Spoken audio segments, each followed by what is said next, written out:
mostly to the downside as far as major indexes are concerned. Here's how things are shaping up as we head past 2 o'clock market time. 1% for the Dow now, 1.12 leading the way. As far as decliners are concerned, 0.5% for the S&P. The NASDAQ, yeah, desperately trying to hold on to positive territory, but I feel like it's not going to win the battle. 2.25% meanwhile for crude oil. It was pretty ugly in a hurry there for Bitcoin, down 3.7 now. It did bounce a little bit. We'll touch on that coming up. 4% meanwhile now for Ethereum, under pressure as well in a fairly big way. There was some headlines coming through on TikTok that was going back a little bit, about a half an hour ago or so, but we saw all the social media names tick to the downside. That was kind of the last push for the NASDAQ back to break even at this point. 0.42 at the top of the board. This is the S&P 500. Bit of a mixed story. We did have a fair number of earnings that came out on the positive side. Tapestry down here, TPR, one of those, 10.5% to the upside. STE in the healthcare equipment group, positive. CTLT, and this one up here in the capital goods and industrials, also an earnings name, AXON. Everything else in the industrial sector, though, negative on the session. Yeah, Micron standing out here, positive on the day, 2.25%. Rest of the chip names, including AMD there, to the downside for the most part all day long. Hardware names under pressure, financials, same story. Yeah, there's Disney. We'll get into that in a sec. But Google doing its part, trying to at least. Yeah, what a day. Again, 2 in a row here for Google. 4.2% to the upside. Netflix is higher as well, 1.7. Meta having another day, 1.7 as well. Energy stocks under pressure. We saw crude oil there, 2% downside. So a very, very mixed board to talk about right now. 0.4 for the S&P. We'll see if we can't get righted here again. Maybe the NASDAQ can save the day as we head into the final couple hours, as we're saying there. That's the way the board is shaping up. Pretty ugly move there for Bitcoin. Pretty ugly move for some of the yields this afternoon. The yields and the dollar heading in opposite direction. Our friend Frank Camerna is coming up in about 45 minutes. He's going to tell us why and why we should pay attention to this, because it's a little bit different this time around. So we'll talk to Frank about that and get his take on what this week meant, in the sense that we got CPI, we got PPI, both pointing towards further declines as far as inflation is concerned. 2%, if you remember, on that PPI print. So interesting look as we head into the afternoon here, guys. Let's get going. We'll talk Disney to kick things off, as we did this morning. We get the earnings, we get the subscriber numbers that, I mean, let's face it, was pretty bad. They lost subscribers, including 300,000, both from the US and Canada. Here is now 8.7%, guys, for Disney. Yeah, they may be losing 300,000 subscribers, but we're close to getting to 400,000 subscribers, because that's how we roll.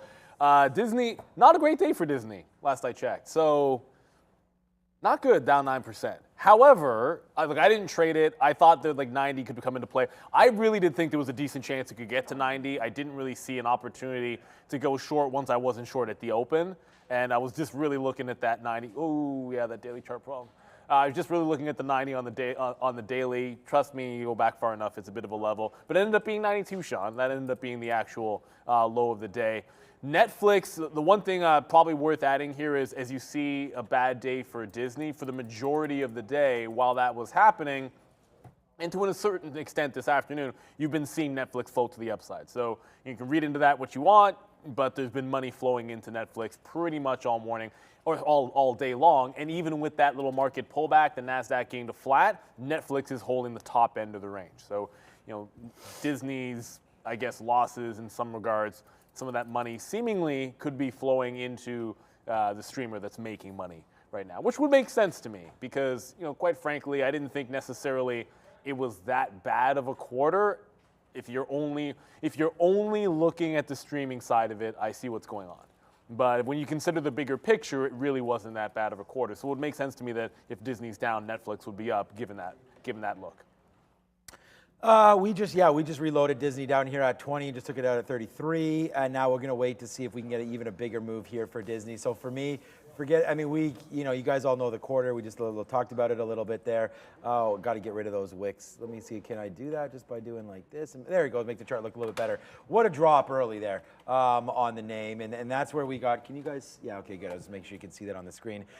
We got long here against 93, and then when 93 broke, we got the heck out, and that was pretty quick, and that was within the first couple minutes. Then we said, okay, let's wait, and then we were like, all right, 92. You can go back on the daily chart and find out for some 92s.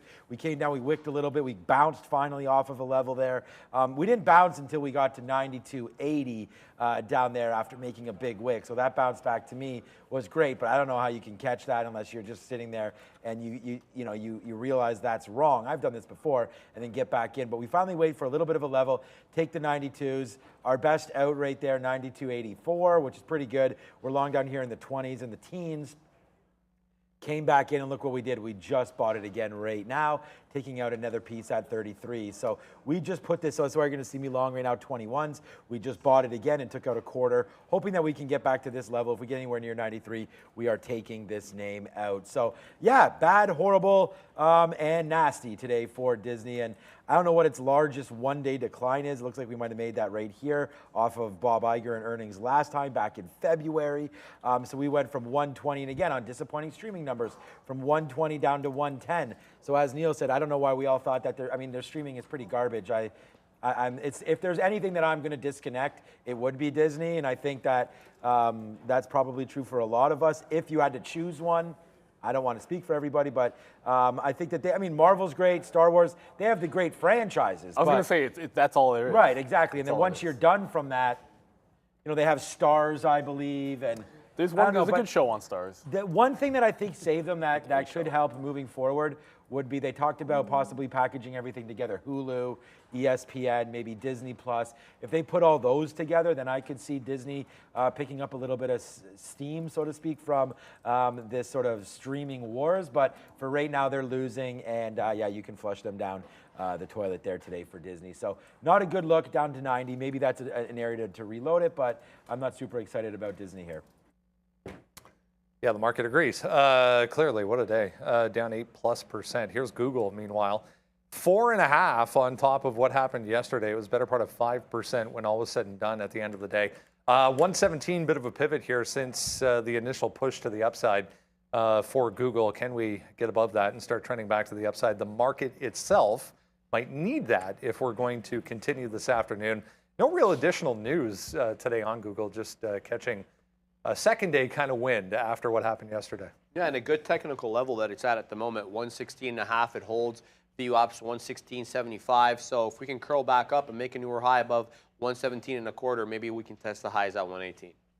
We have these. There's a CDR, not an ADR, but a CDR that trades here in Toronto for Google.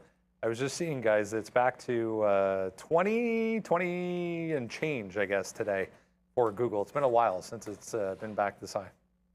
Oh, you're actually looking at it. 2020 levels, you mean? Oh, the CDR is back to $20. No, it's at 25. What, am I looking at the right one? I don't know. We don't really talk too much we don't talk about the CDR. It's just because if Yo, you're, what's up, if you're Randy? Canadian. Oh, goodness. Nice. What's up, brother? Oh, goodness. He's got the jorts are in full effect. It's really nice outside today. It is. It's super nice outside today. I was just out there. I thought it was, I said 25 earlier, which is 77 degrees Fahrenheit, because people are like, why the heck? It's 23. That is right now in lovely Toronto, Ontario. Google's up. It's good weather. I get to play catch with my daughter tonight because I get some practice catching with the glove. Yeah, get that practice going, man. That's what it's all about. What were we? Oh yeah, Google. I don't know why we're talking about the CDRs, but probably because I know if you have a retirement account or a TFSA here in Canada, sometimes you just want to have something currency hedged and buy it in Canadian dollars. That's something we can trade in Toronto. But we're going to talk about actual Google here for a second.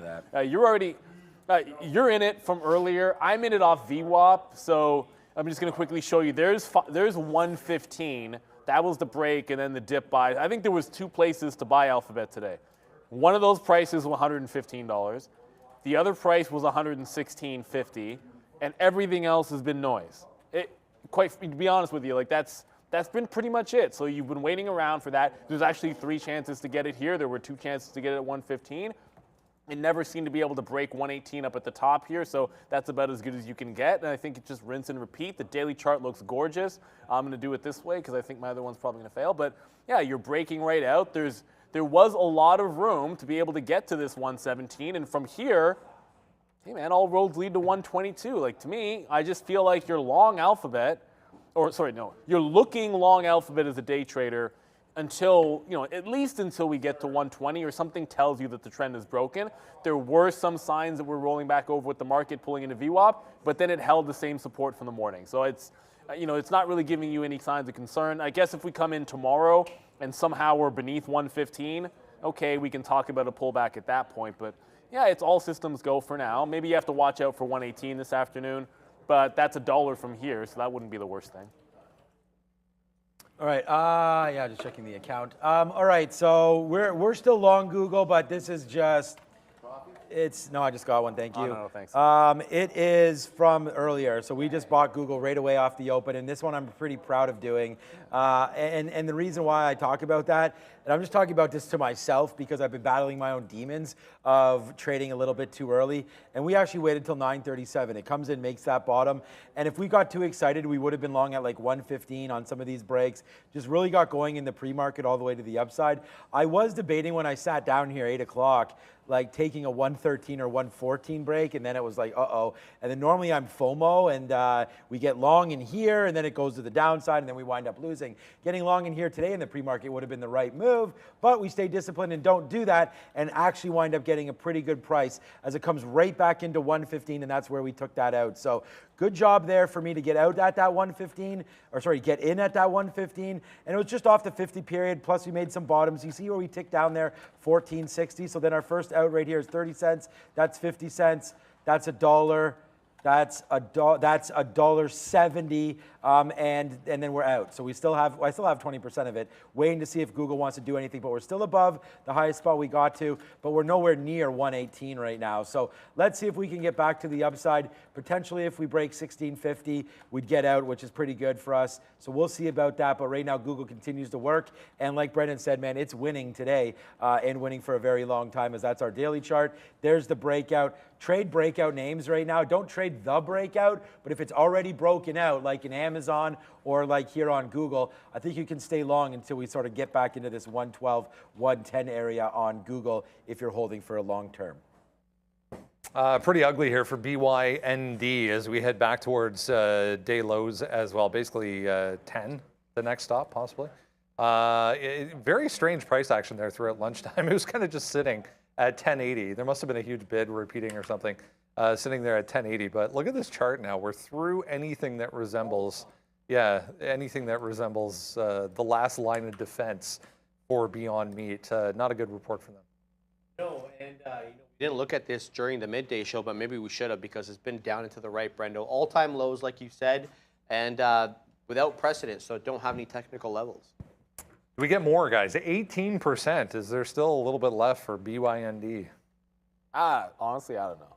Like we talked about, so the report itself, outside, like they had declining revenue, but the rest of the report wasn't exactly disastrous if you go through it. But at the end of the day, if you're not making money and growth isn't where it needs to be, and enough people don't like it, and you're just not seeing what you need to. They got the partnerships.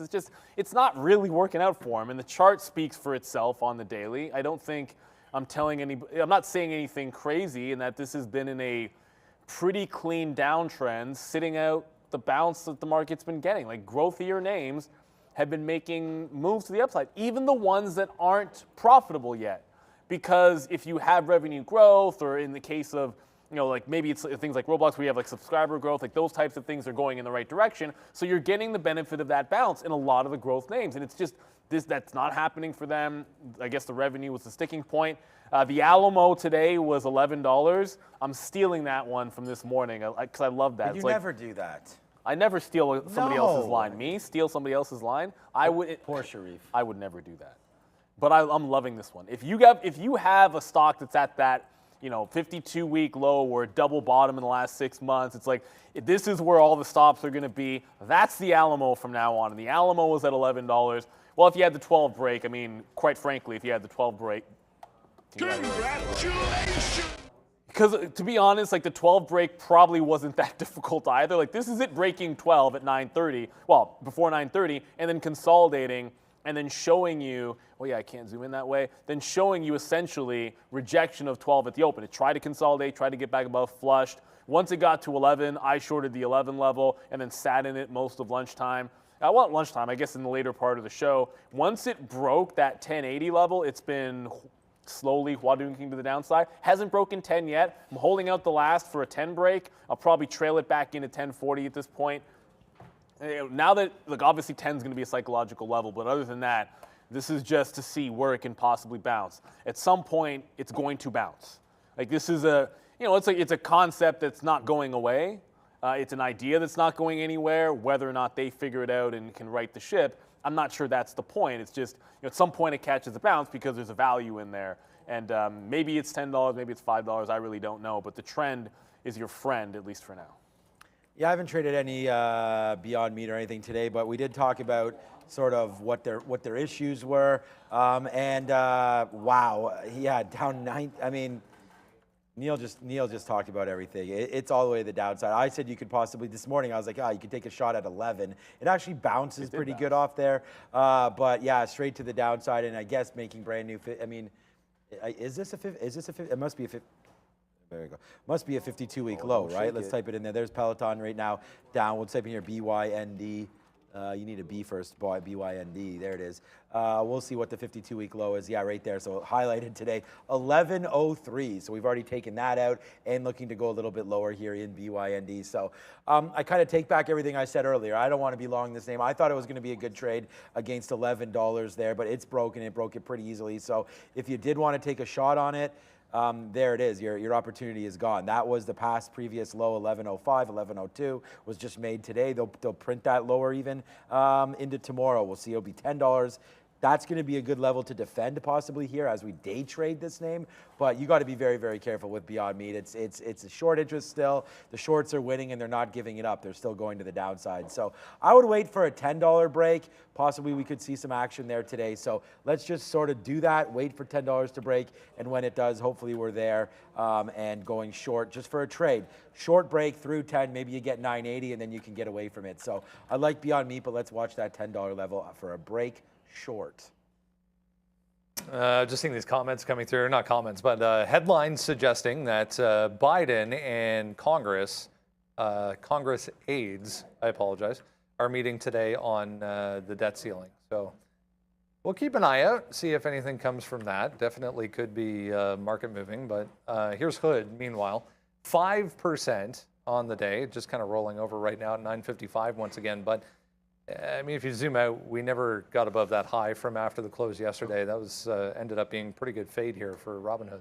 Yeah, makes a test of 10, 996 high, makes a 918 low, and now we're trading centrally right in the middle there, Brendo, right at VWAP, 955, holding. Let's see if we finish on the day here or we retrace back south. For anyone that might have missed it this morning, guess what? You can now trade 24 hours a day on Robinhood if you want. Going to be. Guys. Don't show or don't care about 24/5 trading. Anyways, that's, you know what? That's the reference you get, Sharif. Seriously, I sit next to Sharif all the time. Did you get that reference? No? Okay, never mind. Boys in the Hood. Oh, man. Anyways, it doesn't matter. Robinhood, it was up 5% when we. No, I just dig on Sharif. Relax, Sharif. Sharif is the same age as us, and he always comes in every single day with something from the 80s or 90s that I think is always amusing. But then when I drop a reference on him, a movie reference that makes sense from our cohort, he doesn't really get it. Okay, so Boys in the Hood is a great movie. Robinhood, it's moved a lot, but it's right back to where we started, more or less. They get rejected $10, kind of got to 9, and is now flopping off VWAP here. So, you know, I didn't trade it once today. I think if I had traded it, it probably would have been the 10 short, to be honest with you. I didn't really think, unless you broke through 10 even, that this was going to have much legs, because really it's still in the, it's got a nice double bottom in here on the daily, but you can see, like, you'd already gravitated into the stop zone. But the break of 10, even there, like you're wicking above it, that was probably a short until it got to 10.25. Now you're just maybe dealing with the 50 period. I think it's a bit of a nothing burger, at least for today. Let's see it settle in on the second day. If this holds the 50 period, grinds up, maybe we have a 10.25 break on our hands, and then this can reverse that trend. But all I see, if we close below 930, it's more of the same. It's a brief stayed above the 50 period and then resume trend to the downside. So I guess that's all I'm really looking for. It's more like a day 2 type play. I think you're either fading it back into $8 based on where we close as a first look, or maybe we do catch that breakout on Robinhood. I doubt I'll trade it this afternoon either. So I'll just go to like sort of another fintech name here, just because I'm in it, and that's going to be Square. Square, we took this on the midday show, so shout out to everybody that was watching and maybe is still in this with me.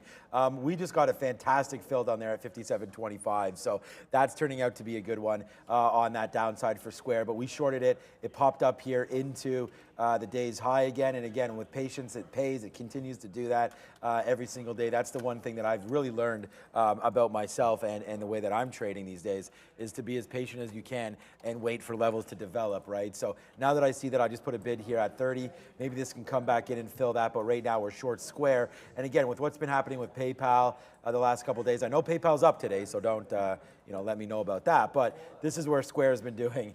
And I mean, if you can go long on this name, that's great. And there's always opportunities to go long, but we'll play the weakness in this weak name, and it's Square, and we're almost out of everything, but it's a trade that I have and I like it. So Square right now trying to make that move down. We'll try to bid 30s. I didn't even realize that we just made that wick there. I should have been at 30 already. Our best fill is down here at 24. I may up this fill and put it somewhere around here just to get out in case we do retrace back. We have on, okay, checking how many shares we have, and then that was 2 fills. So I'd say we probably have on about 15 to 20% left of Square. I don't know if that moves the needle or not, Neil, for Robinhood or anything like that, but it's something interesting. We already have Blue Ocean here at Trader TV Live, at Day Trade the World, so we do have an opportunity to do that. The problem is the liquidity, right? There's none. I mean, you're really going to trade, like you're going to trade Apple like at, I guess, 2 a.m. or something like that. I don't know what the hours exactly that they're open, 24, right? So, you know what you could do? Yeah.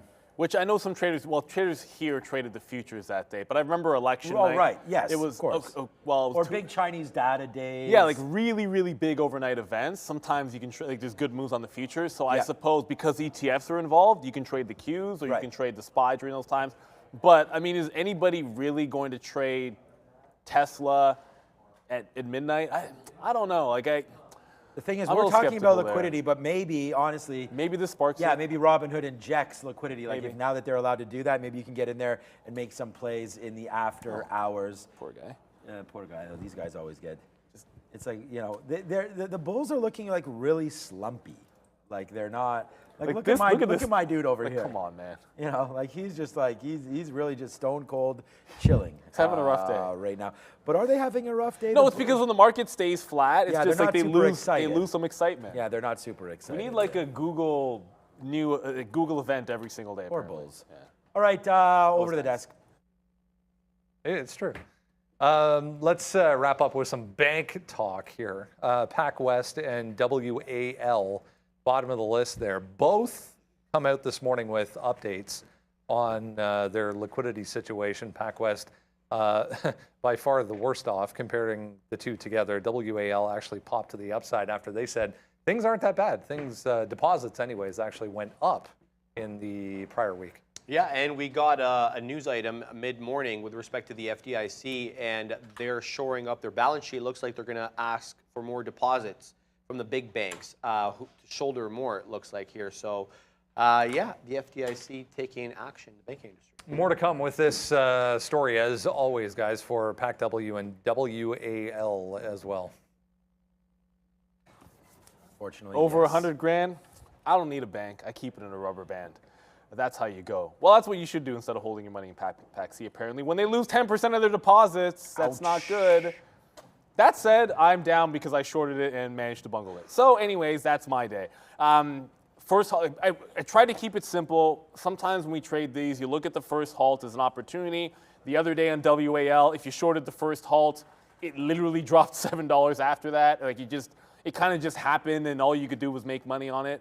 I tried the exact same thing today, the first halt when it broke the flat bottom. This is a trade I think I would take every single time. I don't even care what the setup is or the reason the stock is doing it. If you think about it from that standpoint, you're gap down, you're beneath that previous 5 level, you're pre-market low, down halts into the pre-market low. Okay, well, if you're not short at there, can you get short to the halt price? That's exactly what happened. It flushed right into $4. Everybody and their mother was bidding for it. It was a huge bid. I hit bid enter, got a third out because that's what my default was set for, stopped out the rest, and then decided to try to show up at 5.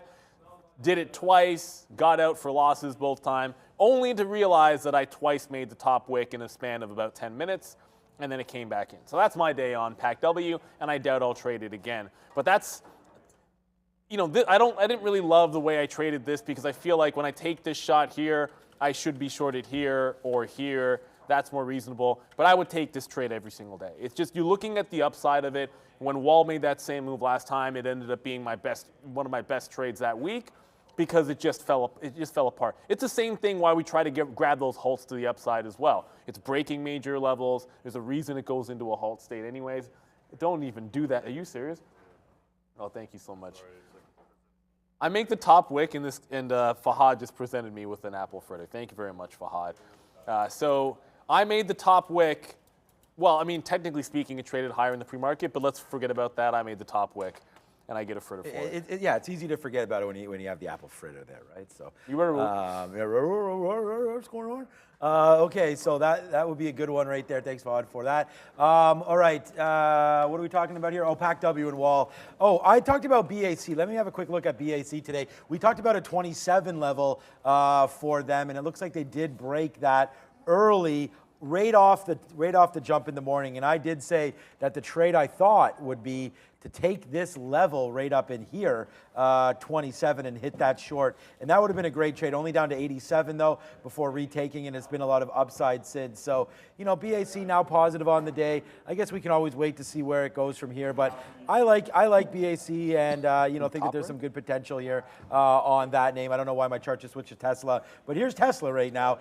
We got in and out of Tesla. It's a sign. Not much happening right there. I think I just clicked on my blotter. Actually, do you know if you click on the, I guess I have to see, is I click on the order log and I think it just switched there. 170 right now on Tesla looks like a good level, but I don't have any bank situations going on today, so it's going to be a pass for me. I like playing them when they halt, so we'll keep our eye open for that. Mine doesn't do that.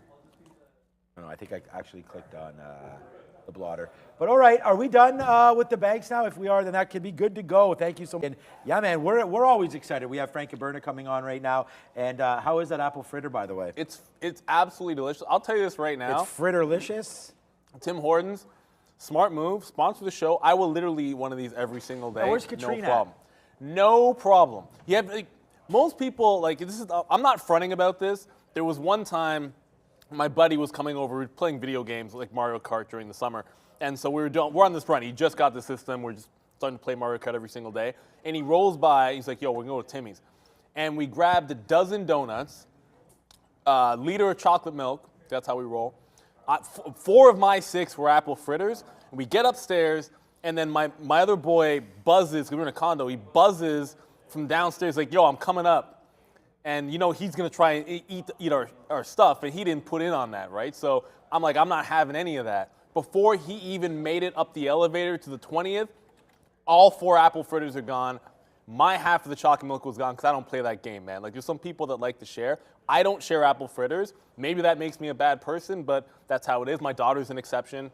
I'll share it with her, but I absolutely love these bad boys. And thank you very much, Fahad, because sometimes you make the top wick, and you just, you know, it's like that stain on your day, or the bottom wick. It doesn't really matter. It gets stopped out at the bottom, it gets stopped out at the high.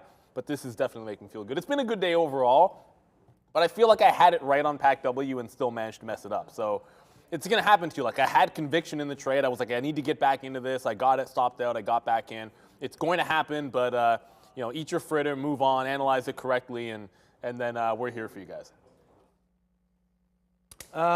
Yeah. Sharing, I like to share. So, yeah.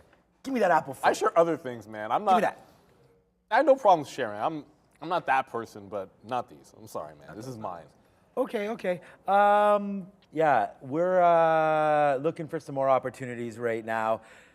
I mean, we could check out Coinbase. I mean, the thing about Coinbase is here again, we stepped up on Coinbase and we got hit twice early. I thought these were fine trades, man. Came back in. We were watching Bitcoin. Obviously, it dumped in there, but we just came back into some of these lows from earlier on. It held a couple times, bounced. Well, it held once, bounced right back up, came back in right there. That's where we got stopped out, and then it ripped back up. And I was like, oh man, why didn't I use this base as my out? And then we did, and then it went back down. So we'll go 0 for 2 on Coinbase today. But I'm just noticing right here, the $60 level is holding now for Coinbase. But this is a 1-minute chart, so we're not doing it justice by looking at that. So we should go a little bit longer time frame here. And even if you do that, you just go back a couple days. 60 has been pretty key level for this on Coinbase. So I guess you always are wanting to look at what's going on with crypto when you're looking at Coinbase. So let's do that quickly. Not good? And it's not that it's not good. It's that it's not nothing right now. Coinbase, it is nothing. Coinbase and Bitcoin really right now kind of doing meh. You get these. I always wondered about this, like down 1.85%. Because it's open all day. So I don't really know where they base that off of. Maybe it's midnight to midnight. That would make sense. But here it is. It's starting to make a little bit of a move up here. This is a 1-minute chart. So now you're looking to take down 27,000. So if we can do that, then I think Coinbase bounces off that $60 level. So let's keep our eye on Coinbase down here at 60 and see if it starts to go. And then we'll relate that back with the chart of BTC. Someone said, think 8 p.m. Okay, thanks, Darwin, for that. I don't know. Again, the chart that I'm using there is Crypto Watch, but it takes it from Kraken. So I don't know where they do it, but if that 27,000 is held, I think you can almost just punch long or break, then I think you can punch long Coinbase off of $60. So I don't mind that. What were you saying? No, we're under 27. No, I know if we break above it. Oh, okay, gotcha. We're at 6. What are we at? 26.9 something? 697. Yeah, 697. So we're pretty close. Oh no, sorry, 693. Yeah, so looking to break above that. So I think that's that's what I meant by watching out for crypto. But it's not really doing anything. So we'll pass on that. You know what, man? We talk about this all the time, and honestly, I look back and I see the layout that we have here on the computer. Oh my God, $1 for everybody, and Canopy. Honestly, I've lost thousands and thousands of dollars in the cannabis market. Like I said, it would have been better I just rolled up the papers and smoked them rather than holding the shares. But like Canopy over there on CGC, on my layout in the back in Toronto, it's $68 or something like that. You have to see it's behind. It's two behind there. What does it say? Can your eyes see that? It says weed. It's weed.to. I can't read it. Okay, anyways, doesn't matter. My vision's not right quite beside you. What does it say weed.to is on those level 2s, Parsa? Tell me what those prices are. Yeah, he'll tell us when he sees them. We'll get it. Anyways, we could just zoom back. I'm just saving. We're going long $1. The chance right now, but down to $1, down 14%. So I don't know. I know Brendan's preparing for Frank Caberna, but what did we miss Canopy earnings or something? It's just straight to the downside. It's at all-time lows right now. Despite it when it first started out in the pennies. You know what you do, right? Down to the downside right now, and as well as Tilray. So we just do this. $1? No, man. What? This is the moment. You go all in. Yes. At $1. Done. Bring that cost base right back. Arsa, what was it? Bounce off. Break the 50. We're back at $3, and you're in the green. Oh, don't worry about That's it. how. No, don't do that actually. But don't do that. All that said, dollar breaks are pretty spicy, man. Now that you've mentioned that, this always piques my interest. I'll never forget when Sundial broke $1. That was that was one of my best trades in the show. It broke $1, it absolutely flushed, and then on the way back up, I'm like, ooh, it's retesting $1. I went all in and got shut down. So take it on the way down, just don't necessarily, when it battles back, have to short in front of it. I stepped in front of it 95, 96, 97, 98, 99. It broke out, it broke 105, and I got shut down. So, but the $1 break was good the first time. There we go, I found it. On Sundial. So what was it? $65. $65 for Canopy when I made that. When we just made that screen capture there. I can't even zoom in the that back. far. So that's my layout back there. You can see just over my shoulder there. And one of those level 2s, $65, and it's now $1. And you would say, oh, maybe it's been, maybe it revert, maybe it's split. No. Puff, puff, pass. Puff, puff flush on all that. And then you could say, well, you know, maybe there's other names that are doing really well, like Aurora Cannabis maybe is doing really well, or maybe Tilray is doing really well. But we're going to go over to Brendan, and yeah, they're both absolute. Oh, there has to be something with the Bank Act or something, because Sundial's down 10% too. Yeah, Tilray's also down 10%. Maybe that's what Brendan has. That makes sense. They actually don't report. CGC, guys, reports May 25th. But this was out after the close yesterday. So they're saying their full year or fiscal year 2022 financials can no longer be relied upon. So what does it all mean? What does that? Cannot rely upon financials? Isn't financials supposed to be black and white? Like, these are the numbers, but don't rely on them. You know, these are our numbers, but you know, like, I don't know, man. You grow a plant and you sell it. Like, I don't really understand what there is about it's this. It's the easiest game in the world. Oh, man, they've been doing it on the corners forever. You can't figure it out. Just hire Stringer Bell. They'll right the ship right away. I don't know who they should hire, but they Stringer should Bell not has hire. an economics degree, man. You saw him in them classes, man. Supply and demand. I don't know. There's too many references here. It's they're good ones. So I got a sugar high right now. There's no doubt about that. Oh, speaking of by the way, that took you all of 5 minutes for that apple fritter. No, it didn't. There. It took me about 2.5. 2.5 minutes. Speaking of apple fritters, this is a good segue. What has apple in it is at the high of the day? Fritters. No, it's actually apple. I was talking about the stock again. Okay. I don't know. I could have come up with something better. Apple's breaking out, baby. So I don't know. I'm sitting in like Google and like they're in the money in PayPal. But congratulations! If you're long Apple, it's on the warpath. It's up 0.3%. But quite frankly, it spent most of the day trailing the market. This is the daily chart. So that's one. I want to say it's 174.30.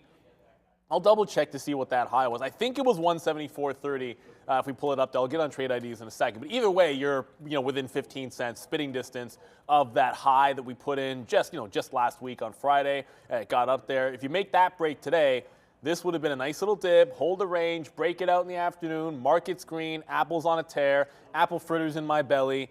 Why don't we go looking for a top break on this? I just want to make sure I get the price right for you guys in a second, but it's essentially 174.30, I think. Everything. I mean, the market's now going back up to the top side. You do see Microsoft. I wanted to shout out to, somebody in the chat, Clearbreak Denver Trader. What's up, Denver Trader? Good luck to your team, as I am cheering for the Denver Nuggets, because you know what? Go Jamal. I throw them up to these super teams because I do not want Phoenix to win just for that exact reason.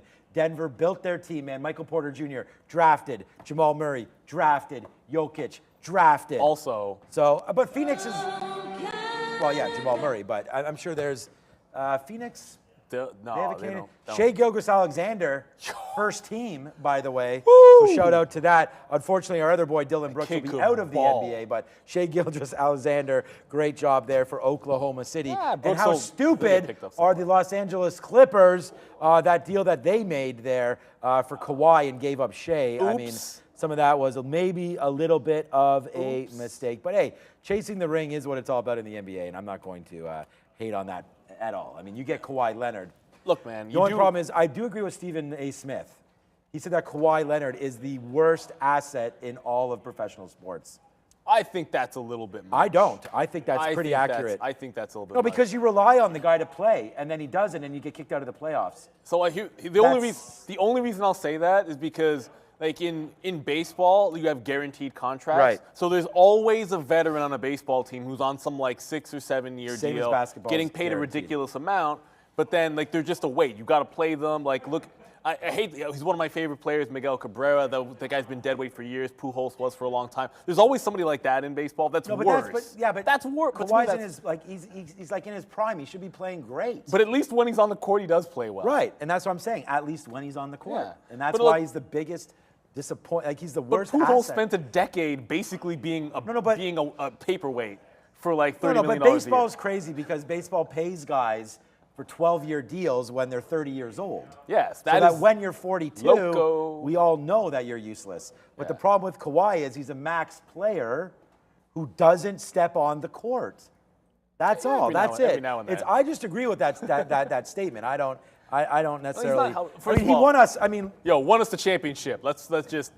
I still love Let's Kawhi. just not get it. I'm not talking about anything about Kawhi Leonard. I mean, you know, he's right here. Ship. With, you know, Kyle Lowry and everybody else. And those, a lot of these guys have shipped out of here, that's for sure. But All right, anyways, all right, yeah, Tilray 250. That's interesting there about Canopy. I don't know, I'm just... LeBron James is not the GOAT, Thomas. And David Beach just said, remember no one Ricky thinks that. Williams? It's interesting that the first time we ever talk about Ricky Williams or reference Ricky Williams on the show is the day that we just mentioned cannabis for the first time in a while. Ricky Williams, they traded a bunch for the guy. His career wasn't that bad. It's never your fault that a team or an organization drafts you one or pays a bunch for you. Like, he was a great college player, he deserved to go one. It's not his fault they gave up everything to get the guy. Like, I don't hate on Kwame Brown that he went number one. If that guy goes in the second round, no one's saying crap about his career. He doesn't choose where he got drafted. He was a decent player. Right? Both people will be happy to have his career. Not his fault he was drafted number one. Apple just broke the high. So, I didn't put the stop in because I wanted to see the volume above, but the NASDAQ's at tops, and by top, right at the top there. Makes the breakout. I do want to be in something else to the long side other than what we're holding, which is Google and PayPal. Apple looks like it can carry through. If I get a dip into 74, like maybe the quarters all work in here, and then see how far this bad boy can go, possibly 175. It's just, if the market is now finally out of this range on the Qs or the NASDAQ, then breaking out tops. We did it yesterday, and maybe we can do it again today. It looks like we're stair-stepping up, baby. That's what we like to see. We're finally getting through this glut of supply in the market, hopefully. I did want to talk about Microsoft because Microsoft right now, just before we got into our little talk there about sports, Microsoft just took out the day's high. I mean, I'm never... You know, you're coming back to where we opened, but, you know, that was such a dramatic move. And I remember watching this on Microsoft and being like, what? Like, we just went down $6 almost in a straight line there before bouncing, I guess, $5, $3.11, $3.12 probably, down to $3.06. So, yeah, $5.50, straight down, and then right back. Not right back up, but we definitely bounced off that 306 area, and then we just took that high out. So we missed that trade at 310.30. That's a good one. If we do pull back into that zone, then maybe fine. But you are bouncing off 311, so let's just do a little bit of a zoom out here. As look at the S&P, look at the NASDAQ, taking out day's high as well. This goes all the way back to those pre-market high wicks there. So not only are you taking out that day's high, but you're also really trying to make new highs. And it's just... We're going to have Frank come on right now, but I mean, we can zoom back out for this number. And we talked about that with the NASDAQ. We come all the way back in to that 13,360 level. And maybe I can zoom, yeah, right there. So there it is, this past top that goes all the way back to early May right there. And it even goes back to April. I just don't want to zoom back that far. But there's this 13,360. We hit it, bounced. We hit it, well, not bounced, downside. Hit it, downside. Hit it, downside. And then just over the last couple days, we've sort of started to break a little bit higher there. So it hasn't been super relevant yesterday, but then comes right back in and touches it today to the bottom, and now you're making those new highs. So that to me confirms that we're breaking back out now after touching past the resistance that turns into support. Yes, sir, that checks that box, and there's the take to the upside right now on the NQs, and it looks like it's not going to stop. So I do stamp these longs. We're long Google right now. We're $2 in the money on that one. The only problem is we're short Square, but Tesla. Getting out of that one, watch out for 58, coming back for Square. Tesla, 170, is that finally? Break? There it is. So some of these stocks are going to break out, I feel trap. like. I don't think it's a trap this time. I really think that you're breaking this high, and we'll see again. But you may have to give all these breakouts a couple minutes, as it's only 244, right? So wait for some power to come into this market. I missed Apple, which I'm still trying to grab, but I've been waiting for the 170 Tesla break a little bit. It got right to it.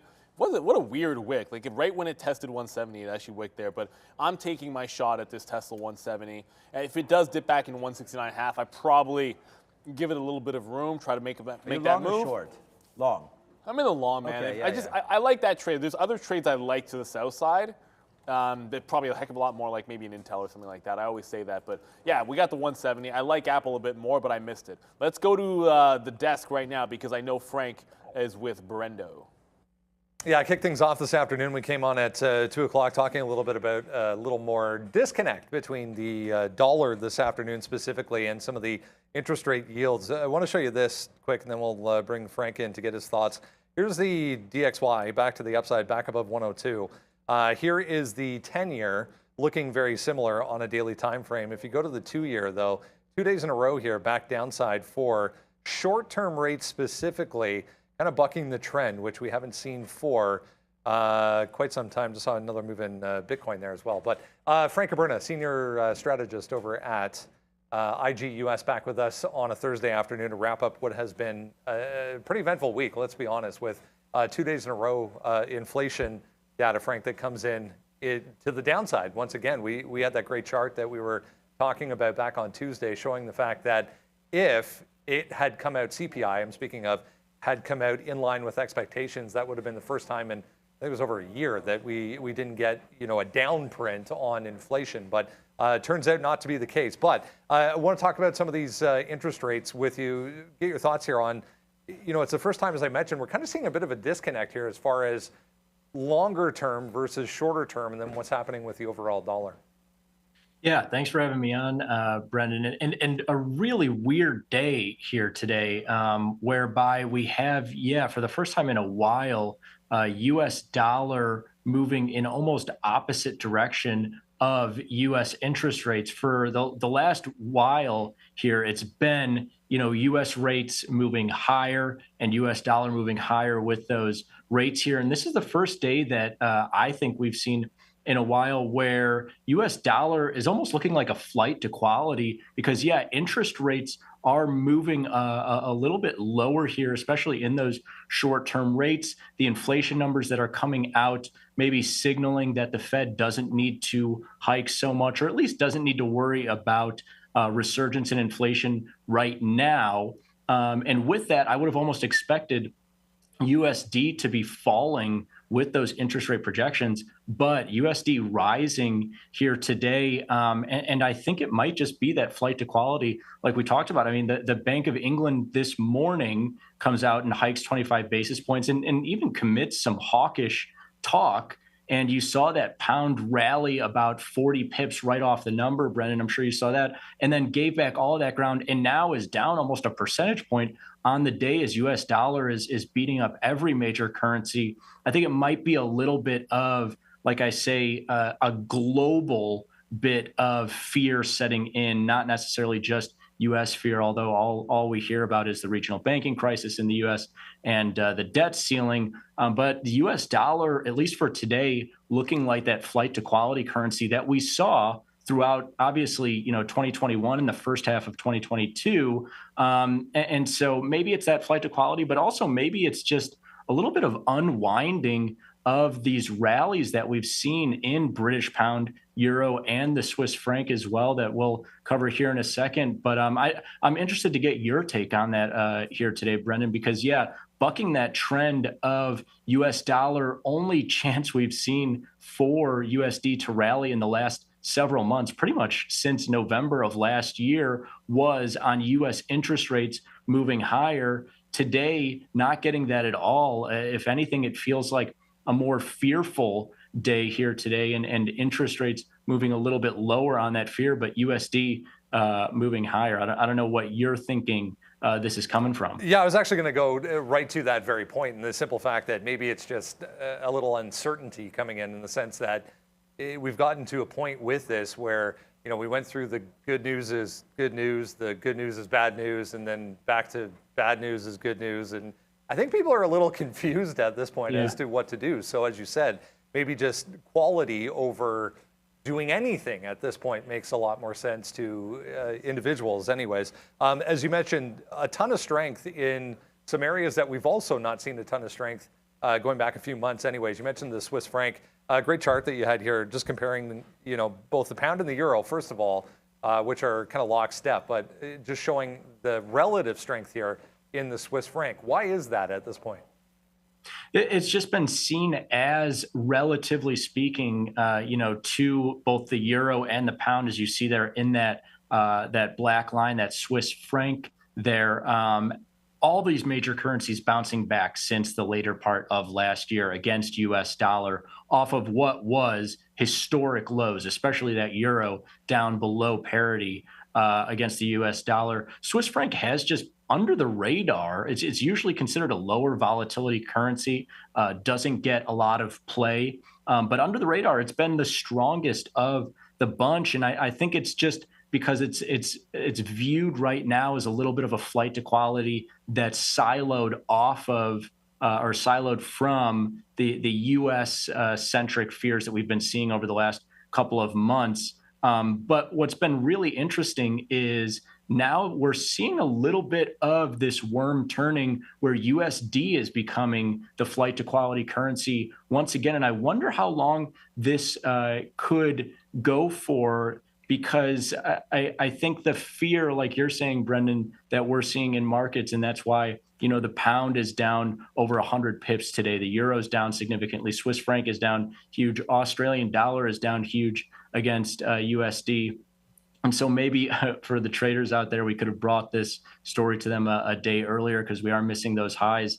But I think it is just the flight to quality currency changing hands from what has been euro, pound, and Swiss franc in the last 6 months or so back to USD, as maybe those fears that they thought were siloed in the US. Oh, it's only a handful of banks in the US, and the economies globally are going to continue to function. And even the economies in the US that aren't affected by these regional banks will continue to function as usual. I think everybody expecting a little bit of a slowdown. You've seen Chinese data come in very weak here in the last month, and USD is just looking like a flight to quality. And if you're inclined to think of USD as a flight to quality, you're getting some good extremes here, especially looking at the historical prices against the franc there as well, at the highest that we've seen in years.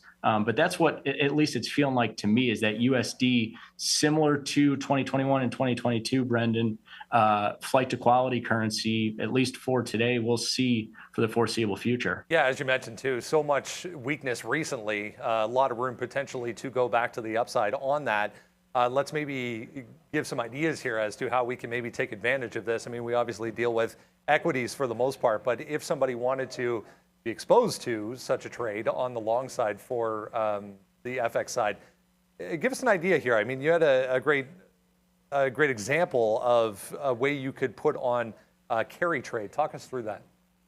Yeah, absolutely. And so the Swiss franc, obviously, I bring that up as the biggest extreme of those major European currencies. But also what's interesting about it is that it has the greatest potential out of the, you know, between the franc, the euro, and the pound against US dollar for this carry trade here. Essentially what the carry trade takes into effect is when you're trading Forex markets, when you're trading currencies, you're long one and short the other. And the one that you're long, you're getting paid interest on, and the one that you're short, you're needing to borrow to short that currency. And so if at this, you know, upside extreme that we're seeing in franc against US dollar, you wanted to go short franc, long USD, thinking that maybe this worm was turning, US dollar becoming once again the flight to quality currency. It's actually a nice time if you're looking at the carry trade part of it as well, given that US rates are significantly higher than Swiss rates. And so with essentially with a US rate of 5%, Brendan, and a Swiss rate of 1.5%, if I were to long USD and short Swiss franc here, I would be getting that 5%, paying out that 1.5% on being short, on borrowing in Switzerland and being short that Swiss franc. And so net on net, I'm earning 3.5% there. And on a daily basis, it doesn't look like much, but in this game that we play of, you know, quick markets, 50-50 plays, long, short, and swing trading, day trading, what have you, getting anything that puts you north of that 50-50 probability with that carry trade is a nice piece. Now, of course, people going against the carry trade have been the ones profiting as that Swiss franc has gotten above 110 relative to the US dollar for the first time in the last couple of years. But I do like looking at that extreme and the potential to make money off of the carry trade if you are so inclined to get long US dollar in this potential flight to quality. If these risks, these fears that we're looking at of deflation, of regional bank crises, and everything else not being necessarily siloed off to just the U.S. economy. Yeah, I want to make sure we get to this next chart as well and talk a little bit about those bank stocks, as you mentioned there, because this is a very good visual representation of what has happened this year. We went through almost 2.5 years of the exact opposite, but back to life have tech stocks come, but it's been negative to say the least here for the XLF as you're displaying, but bank stocks in general. Yeah, absolutely. I love to look at these extremes, and going right from Forex into the stock world here. Of course, you have to be a contrarian of the nth degree right now to be looking at buying bank stocks. But I mean, we have yet to have any kind of economic crisis, Brendan, where a sector has just turned to dust and just never come back here. And so it got me thinking, okay, well, how far has this really gone? This sector rotation, you want to call it, or this potential end of bank stocks.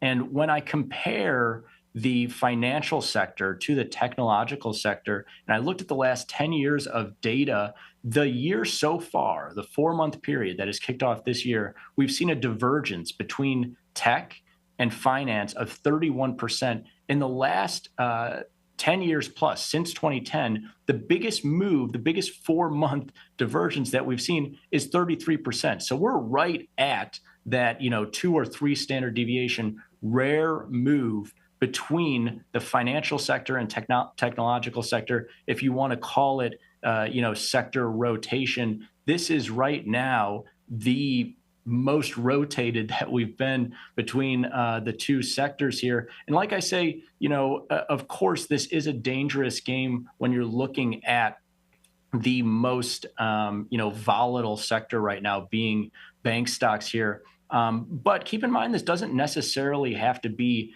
a closing of the gap, a sector rotation of bank stocks making a huge comeback. This also could be on the idea of at what point if this becomes a bigger problem for bank stocks, so to speak, at what point does it bleed over to that technology sector? Or if you're not looking at, potential pairs trades here, just looking at the diversification that a bank stock or financial sector could afford you here at these lows. And I really, it was brought to mind I might have even been on this show a couple of years ago talking about how energy stocks were just the pits, like the worst of the worst.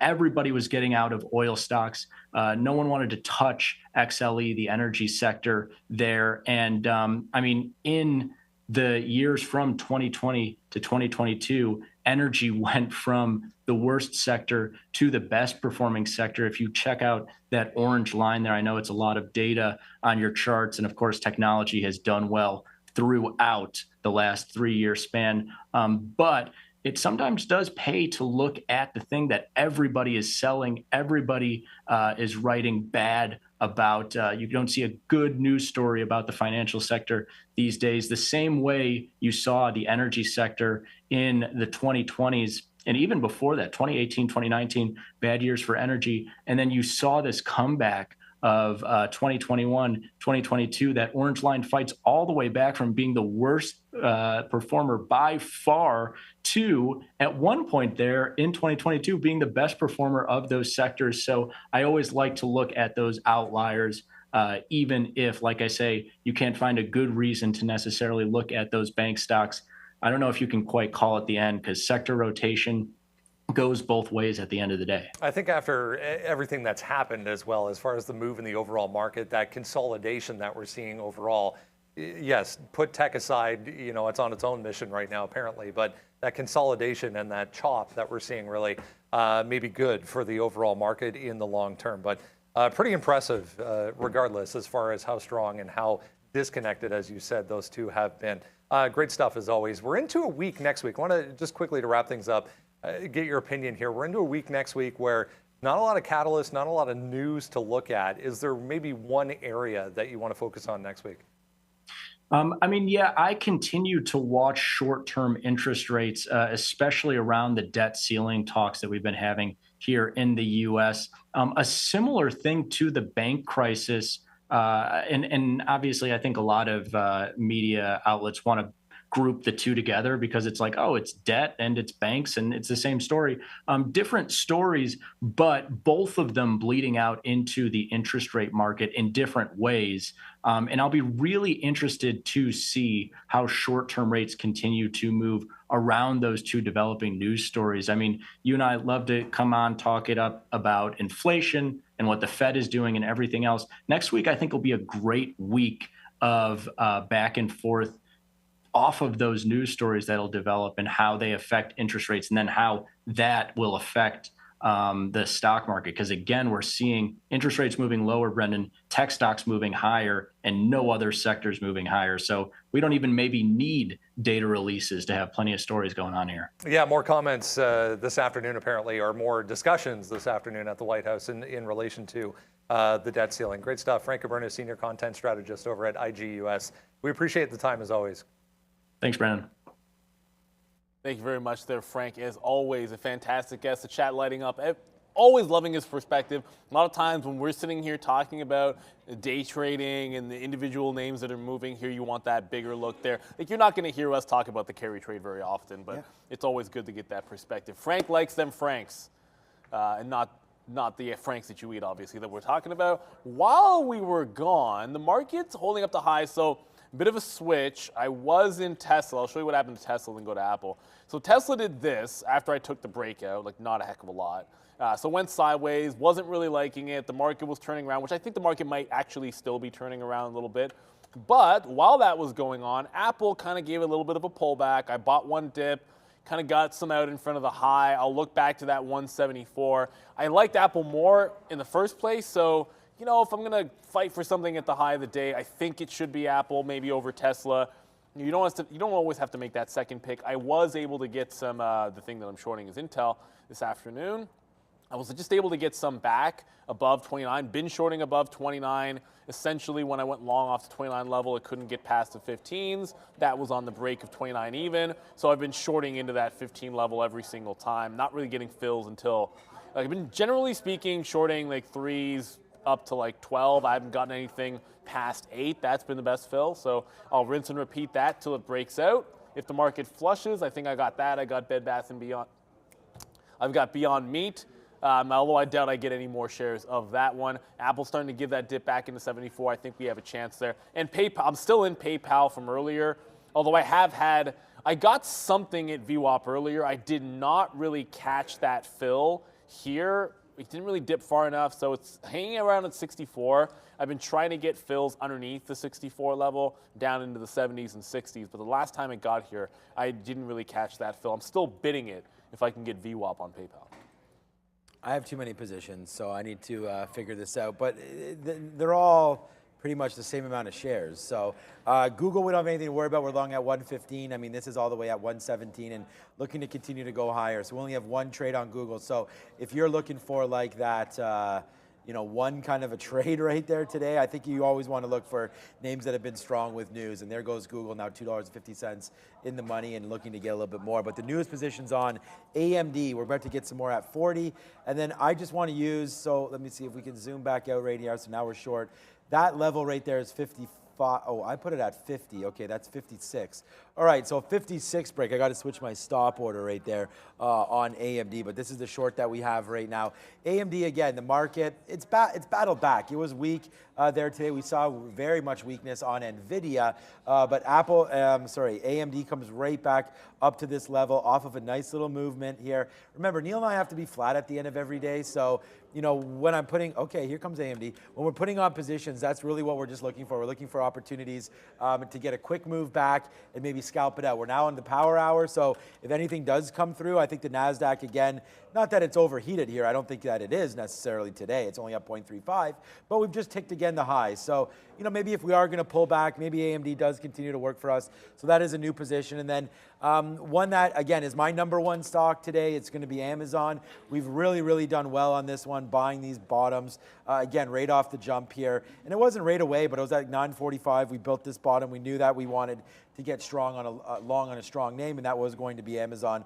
We did lose one trade right here. We talked about that at 111.50 before it dumped back in. So I'm going to try it again here off of not even these levels. I don't even want to hold it all the way back to 50. Just thinking about this 200 period. We just got long at the 50 period here as well. So, you know, a couple good little positions there. This, I think, was more shares, right? So now our average price on Amazon, just to look back here, 112.85 on Amazon is the average price. So that is exactly flat now on that trade. And then AMD, we're going to give this up to 55. It's going to be hard to win on an AMD short and an Amazon long. Well, so that's what I mean. Maybe not, maybe not. We're going to wait to see if it does fill out here. But AMD looking to take out, again, not big positions. If it gets closer to 55, which it's doing, we'll put on a little bit more here, probably half again, back up to 50, and then we'll get it out at 55. So, like, honestly, man, if we could take 10 cents worth of risk, I think we can have that back down into the 50 period again. So we want to trade highs, and we're doing that right now by trying to short this play here. 97.55 is our out on AMD, as now it looks like Amazon's working, AMD isn't. So we'll average into this one, and I still think they can both win. Well, the thing is, like, the chips have been, you know, obviously Amazon's been relatively strong. There's been some big tech strong names today, while the chips have languished. So really, you're just kind of hoping, I think, that that pattern holds. I mean, I'm kind of thinking the same way. You know, I got Intel short. I think it can still work. I like Shopify here. I know it's kind of flagging up, but really, this 63 has been good resistance. I feel like if we're not gonna break the high of the day, then something like this gets appealing for me, just to be able to short it into 63, play back into the bottoms. I just tried to get more Apple on that 174 dip. I did get a partial fill, so I waited for it to come up. I got a partial fill. I didn't get everything at 174. I might just leave that in there if I can get the rest of it, and then try to get a little bit more on the way up. I did want to have it curl first. A lot of times that means you're going to try to get that bounce, and you're going to have to chase a little bit here. I don't want to chase too far, but we'll see if we can't get a little more on Apple. I wanted to bounce off that 174, just need to get more of a fill there. So I like this long. I don't think we're going to get PayPal, but you know what else is strong? We talked a lot about Disney. Netflix, have a day, Netflix. Have a day. 2.7% on the charge to 345 even.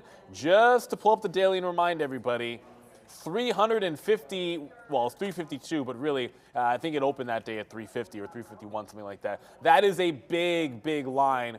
We just rejected it, but held the 50 period pretty decently. I think we have a chance maybe the next couple of days. This move continues. A 350 break has 10% upside. So set your alerts for, well, if you're into that sort of thing, set your alerts for 350. I know I don't want to miss 350 when it comes. I don't think we get there today. Market doesn't have that much juice in it. But there's another name that's trending. I don't see an entry here. I mean, 45 for a break if we're into that. 343 looks like a nice little dip buy if we end up getting a bit of a dip. But I wouldn't be chasing this one up at the top. I think it's too tight to that 45 level right now. All right, so the market's going to go back up to the upside, so we do get an average price in on AMD 43s, which is perfectly fine, man. If we take out that 55, we're going to get out of that, and see you later if that does happen. But you know what's happening right now? We just took, we're long 83, just got 99, so there's 16 pennies on Amazon.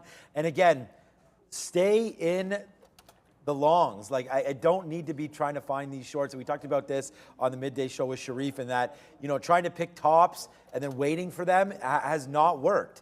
So, like, right there, we're going to get run over on AMD. We'll go 1-1 here.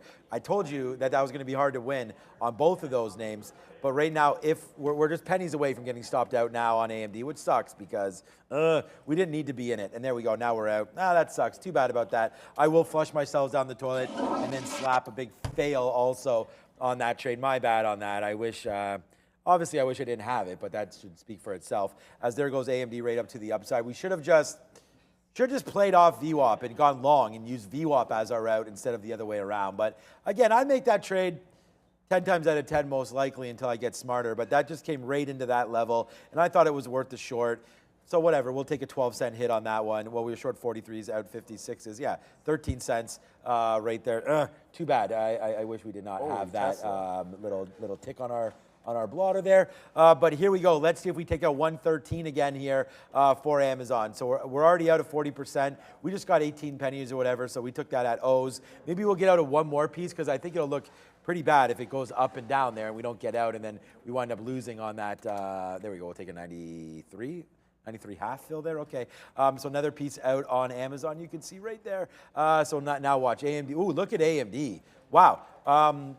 See? Take out the day high and go long. Just be patient, man. Just wait for those long breaks. Good thing we got out.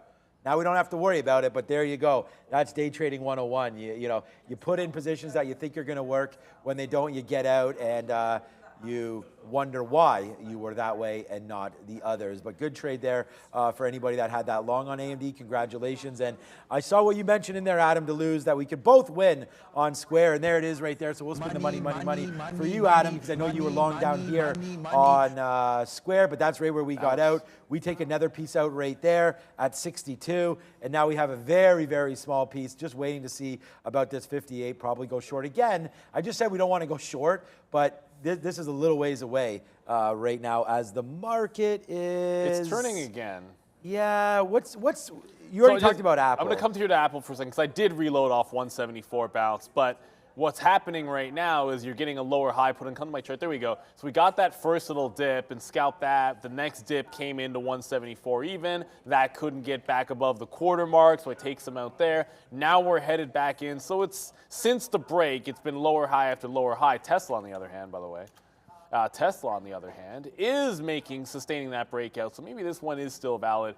I think we're going to need the market to participate a little bit here because when you get to these tops, when we have the days that we've been having where the market just doesn't seem to want to break out of the range, you get some tentative and non-aggressive buying when you get these top breaks, and it's just a lot challenging in there. Maybe a lot of profit takers are sort of ready to hit the trigger or pull the trigger when you get to some of these highs. I feel like that's what you're seeing. So you're battling some breakouts, you're battling some market exhaustion at these highs, but as long as it's valid, if we hold the trend in Apple to that 174 and we can bounce off there, I like it.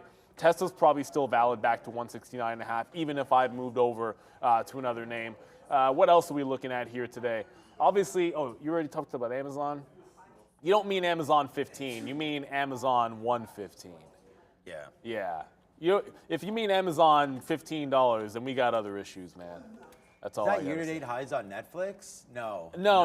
It's 360 before. Yeah, it's been to 360. It's been higher, but it's breaking 345. This is nuts. Maybe it does want 350 today. Lots of room to go on Amazon. It's both Netflix has a lot of room on the next break. Apple is year-to-date highs. Apple's at the high. Yeah, Apple's really year-to-date. That's the high of the day. Well, man, Apple was 128 at the beginning of the year.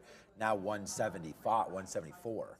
Wow. We talked about There'll be liquidity there. That's after that quarter. I mean, I thought they would get back to highs, and 175 still a ways away, $8 away from that 183.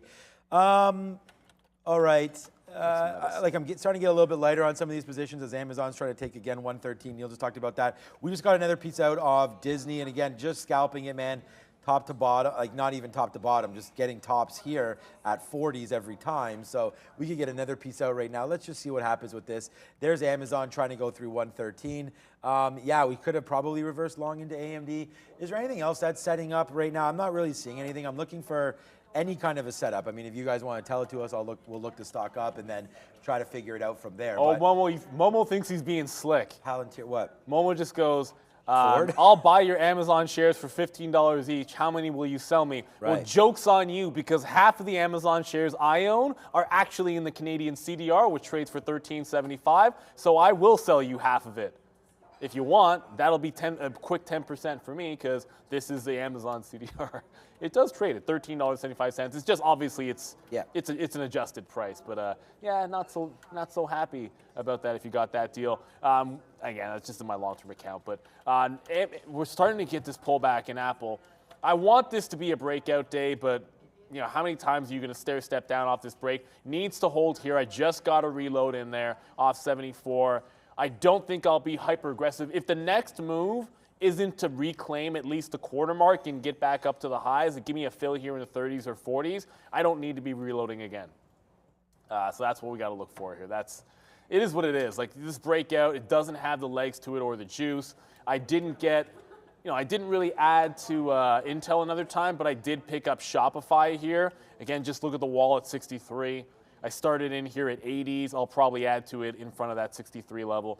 But working that Apple long, we'll see. Like Google's holding out pretty well. PayPal, I got a piece out on the way to the upside there earlier. It has yet to dip, so I was able to get some out since we came back on, but it's not really dipping. It's not really breaking. I still want this to take the top and give me 65s. The way this has gone, like multiple days getting flushed out, finally makes a double bottom. That's what I've been waiting for. Can the stock make a double bottom? It made the double bottom. I just looked trend up. I fought it for a bit and then just said, let's dip by and hold. A lot of times you go for the breakout, and this is what happens to you. Breakout, you don't like it. You get the good dip buy, and then that's a better entry. So, there's a reason people like buying the dip, because a lot of times it gives you confirmation of support when you get something like that. Whereas when you take a breakout trade, you need explosive movement, and then panic stops getting fired off there, and everyone trying to chase it in the sense of FOMO.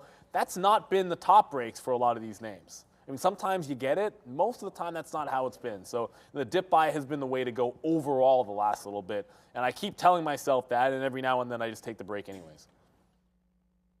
Yeah, I know we were asking for a few more opportunities if anybody had some. Some people talk about Meta. I mean, I look at Meta and I don't really see, I see it just in the middle now. I mean, I know there's people saying double top, triple top, this and that, blah, blah, blah. There are obviously going to be lots of opportunities here today, but this is right in the middle for Meta. So we've missed a 238 top, and then we've, quite frankly, we're coming to 237 right now, but that hasn't meant anything. It's just meant this, bar coding. So VWAP down here at 237.70, maybe a break lower in that, and we could be onto something. Of course, AMD goes right back down again after touching that 98. So that would have been 97.80.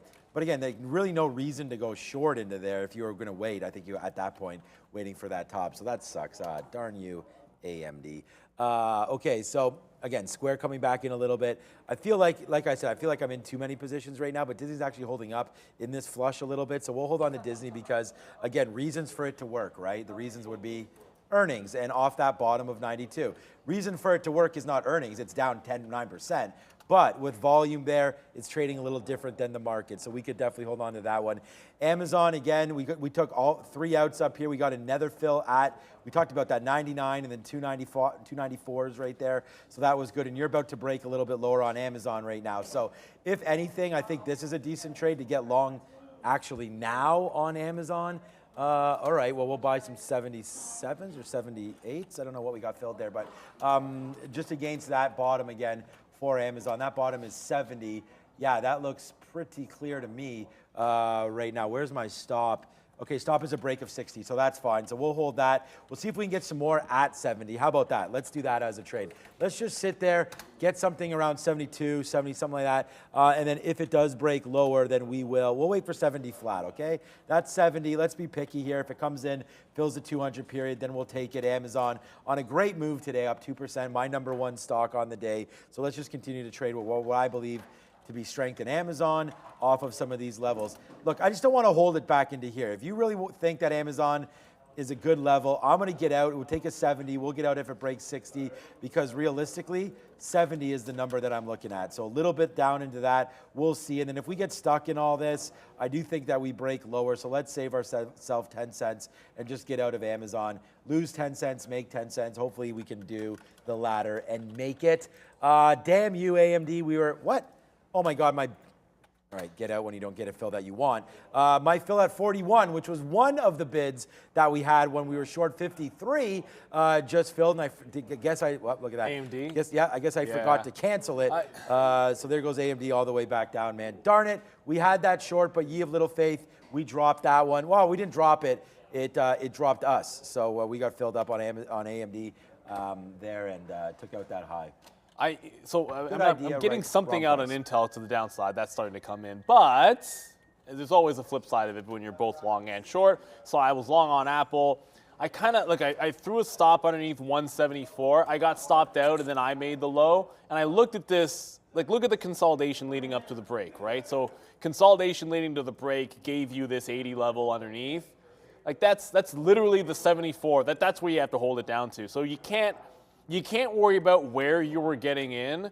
if the support on a breakout should be down here. At least that's the way I would usually set it up. So I can't worry about the fact that I'm a little bit further away from it. It's still valid if we're above 173.80 or 75. So I did jump back in. I'm going to end up paying some spread down there. But I don't think that was a very good out. If I like the long there, I should be willing to give it a little bit more room. Shopify, which we just got into, that's starting to work to the downside. 1-to-1's going to be at that 60. You can see the range in here. I mean, I don't have to. That's not rocket science. Like, this is not. It has not gotten outside of this 50 penny range the entirety of the afternoon. So assuming that it will, even if the market flushes, I think that's asking a bit much. So I'm going to play inside of the range. If it gets me that low 60 level, just going to leave the bid in there, not playing the game of moving it around, and then we'll see if we get a little bit of a dip in shop. Intel, I got one fill on. Beyond Meat, it's starting to head back to the upside. This is probably, the way I see it, like $10 is such an obvious level, but it just kind of failed this last little break up. So maybe we do see 10. I'm just going to throw a bid in front of the low of the day and just try to get out of it on that low. It doesn't seem to be moving. Not a heck of a lot's happening. Yannick just said Rivian broke 14. Really? I'll double check that. Yes, it did. Rivian, that's a pretty decent level for Rivian. It's having a little. Oh, there it is. Well, but it didn't really break it's kind of breaking the low right now. So it broke 14 earlier today. But it's a nice little consolidation. This is a flat bottom break on Rivian. The other thing it is for Rivian on the daily is you've got the 50 period. Now that's underneath the 14 level. You're actually 10 cents lower on the 50 period on the daily. At least that's what mine is. But that's a good flat bottom break if I've ever seen one. Yeah, I mean, why? I mean, Intel's below VWAP. It's a good short. Oh my goodness, I didn't pay for locates on Rivian. Of course I didn't. That's probably worth it. There's still 40 minutes left. That's breaking the bottom. I'll see if I can get those. All right. Well, we got our AMD, by the way, so now we're long at 71.50 there. AMD, Amazon. We got our Amazon, so now we're long at 112.71. So we'll see here. We're out 5 cents. Now getting worse as it is coming in right now, which is kind of a little bit of not a shocker, of course, but it's coming in, and the NASDAQ isn't really doing a whole heck of a lot. So yeah, a little bit unpleased temporarily anyways right now with this play. So let's wait to see if it does want to hook up and get down to the downside here. But right now, Amazon, we're long. We got our trade, and we're getting close to getting out. Again, it's just, if you look at I'm looking at the 5 minute here. I've switched over from the 5 minute to 3 minute to 5 minute. There's the 50 period at 54. So we're getting close to breaking that. That bottom right there is 45. I don't want to. We've made good money on Amazon today. Just thought that we'd take a shot here, see if Amazon does want to hold this 60. It doesn't look like it wants to. It's actually pretty straight fire to the downside right there. It's a good thing we have that tick. It's not looking like a great trade here for Amazon, as I don't know what it's doing. Now it's trying to come back up to the upside, but we are close to getting stopped out there. What's my price? 71. All right. I don't want to. I kind of do this near the end of the day. Let me see if we can get something out at 69. Just if it comes back to the upside, we'll take out like 20% just to sort of ease the pain if it does go to the downside. And I think this is not a horrible strategy to do when the stock you're looking at isn't trading the way that you thought maybe it would. But hey, we don't want to get out of everything, right? Because if we're right, then we'll be like, oh man, why do we second guess ourselves? But that's part of the game. And if you're not seeing something, and we always talk about, there it is. Okay, we just got out at 69. Our average price was 71, remember? So let's see if it can hold. See now, like, why isn't it breaking 70 there? It tried to go. The market's trying to get back up. So let's see, get through. Oh, no way. I want to get through that level, obviously, before we ring any registers or anything like that. So let's wait to try to be as patient as we can here with Amazon. Congratulations to everybody that's stuck with Minim. It's Minim, right? Yeah, Minim Inc. MINM, which that's the first time I've said both the company name and the ticker correct on the first try, making a nice bounce to the upside. I thought this had given up the ghost through $6. However, consolidated, now halted at 609. 608, but the tap is 609. We'll see what happens in about 3 minutes when it opens back up. Could maybe make a run at that high of the day. I'd love to see it get back above VWAP, hold that halt price, maybe give you a secondary move, I should say, through VWAP. That's what has to happen. It's going to open up into, obviously, supply and resistance and that kind of good stuff, but it's not a bad start.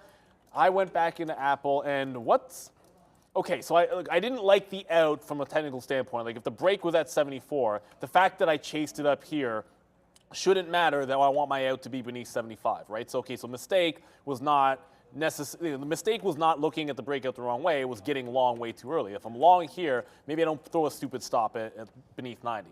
But I get back into it and it's following the same pattern. You get a bit of a curl and a bounce, and I'm getting the exact same move 3 times in a row. Like it bounces 15 cents, maybe 20. You get a little out, and that's the curl. And that's happened every single time I've caught the curl. So it absolutely has to get above these quarters. I said it last time that I got back into it, but somebody slapped me with a trout.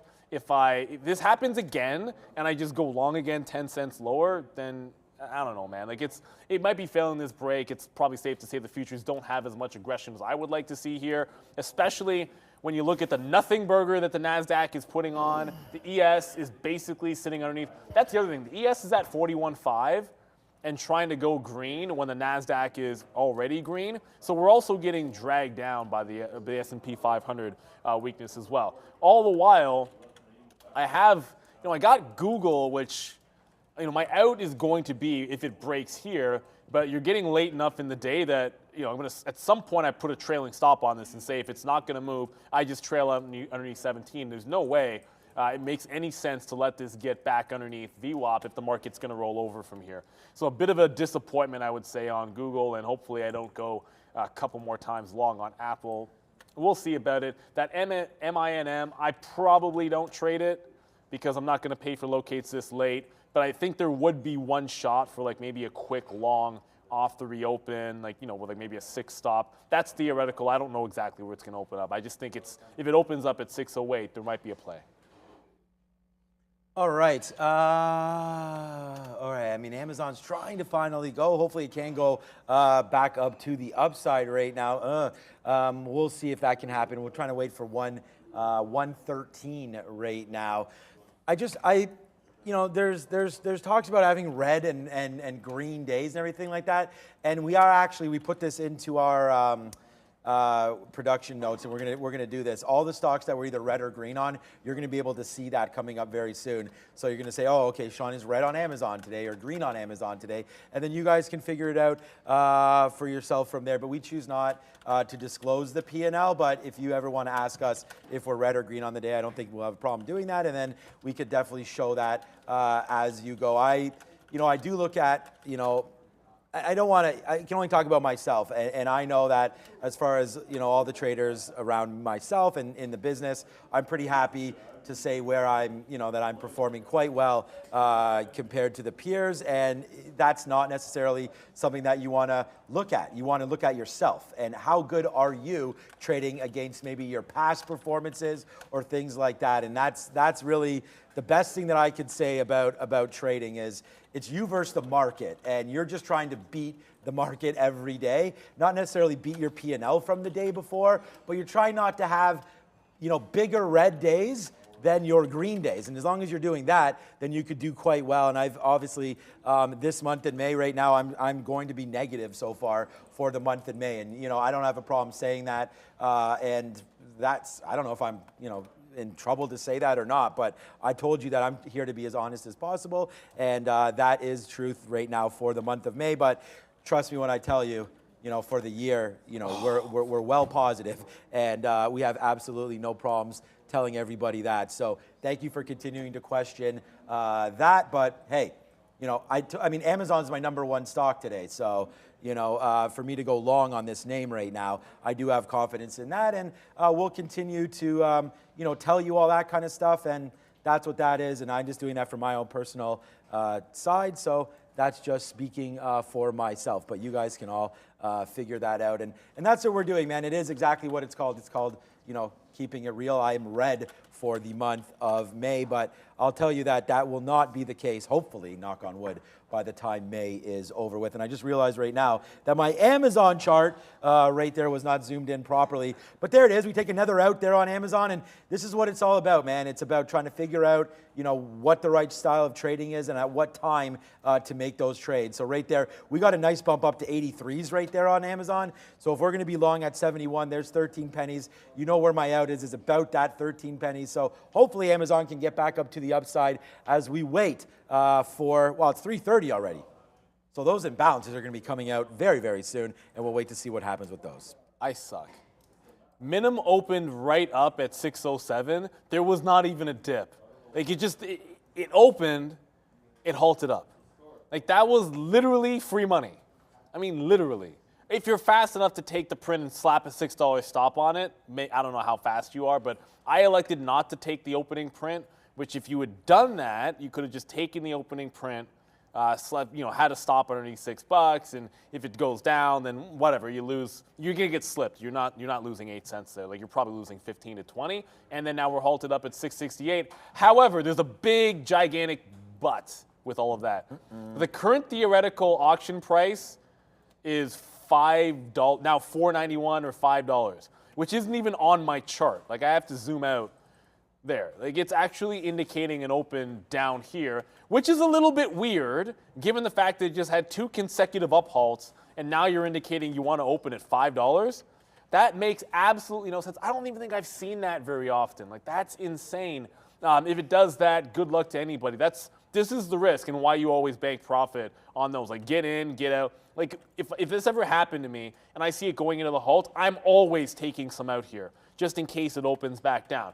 Whether it's a third, whether it's half, it's never zero, it's minimum a third, I would say. And a lot of times it's just take half out, especially if you have overhead resistance. But man, I guess that was an easy trade. Good luck if you got it. Now it's giving you a tap of 690, so this looks a little bit more normal. The closer it gets to the open, which is in 3 minutes, the more realistic it is. And now it's saying it's going to be a 694 open. But that's exactly how you give people a heart attack. Like if anybody was in size on that, 2 straight up halts, and then you see $5 tap, you get rugged and lose all of it. That's what happened the other day on Wall. Like Wall went from $11 to $18 on a halt. No, check that. $19. I think it was $19. 11 to 19 on a halt. If you were short that one and you didn't take anything out, then you basically lost your entire day. Apple is not doing what I wanted, so what I did say I was going to do was take a little bit more out. I'm going to be a little bit paper-handed on this one, but it's not really showing me the strength that I need to see, so I'm going to have to get a little bit more out of this one. Not much you can do, but it's also past 330. Okay, wow, that's... Yeah, it's really... No, Brendan I just finished saying it's just getting past 330, and Brendan says $506 million to sell. So $506 million sell imbalance. Sell? But that's actually... So that's the biggest imbalance we've had in 2 weeks.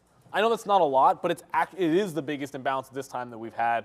I'm going to be trimming positions at this point. I mean, PayPal and Google are just trail outs. I don't even think I'm catching the bid on those anymore. I'm just holding on to the last little bit. There's not much else to do with either one of those 2 names.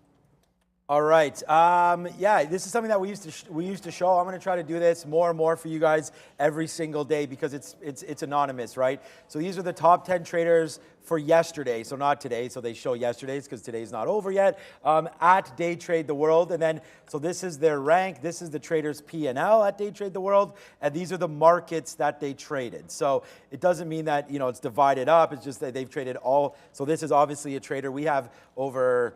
I mean, when I was doing the offices and everything like that, it was 300 to 400, and I think it's about 25 to 3,000 traders, 2,500 to 3,000 traders right now in the live environment here at Day Trade the World. So yesterday, it looks like it was brought to you by some names in Europe. All these, the top 2 traders there, 10,000. These are all US dollars. And then you're going to see someone that traded NASDAQ in New York right there with 8,500. And then it goes down the list there, 73, 69, 555. And then I don't understand what. No, so number 10 is always, I think it's a random market. No, what they usually do, and they'll put in. What, do we ever get an answer they for always that? show a different market that doesn't get to show up. And the reason to do it is a logical sense, right? Promote because the market. It's to promote people trading Right. new markets.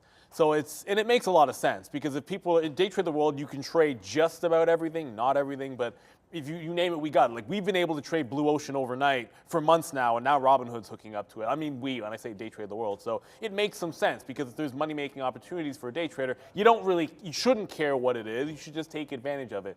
A lot of those markets obviously may trade in a different time frame. So there's offices around the world. A European office might like trading the European market. That should go without saying. An office in Asia might prefer to trade in Hong Kong. We had a night shift at some times here while we were managing. We got a different manager to do it because, quite frankly, I think we tried it on our floor for, I think it was, I was for 1 week. I don't know if we did it for 2 weeks. It was almost impossible to do both. But you can trade 24 hours. You could have a 24-hour office at Day Trade the World. You might not want to do it yourself being a risk manager because I think that's incredibly difficult. But Forex is there and available. So there's lots out there for you. Apple. It's crazy. Like, I look at this chart. It's like, but I didn't like I wasn't looking short, so it doesn't really matter. But every single time I'm getting out is a short entry. Every one of these is like a golden. If I was bearish on the stock, like, all of these reds are exactly how I would normally be shorting it. It's like, okay, wick the top, short consolidation, short the next bounce, gives a consolidation over the previous high, short that area too. I mean, it's insane. And yes, minimum is now out of hand. Well, I know it was already out of hand. It broke 7 even. It's now, look, it's starting to reverse a little bit here. I think the chance for the long was to go here, somewhere into here, and almost already be out. So you're not going to see me chase this. Your outfit here is like, if you get the early breakout, great. If you get that move in here, yes. Do I want to chase this at 337 up at the top when it just failed the high? Not my cup of tea. So I don't think I'll be in this one. It would have been a good setup, but as I said, I think you had to take the opening print to get it. There's no way you were fast enough to get a really good price. And if you were, congratulations, you're faster on the keys than I am, to be sure. So I'm giving up this Apple in about 10 cents or so, and maybe we just fade into the abyss in the afternoon. I mean, Google's about to trail out for me as well. Not really feeling this afternoon the way it's been going.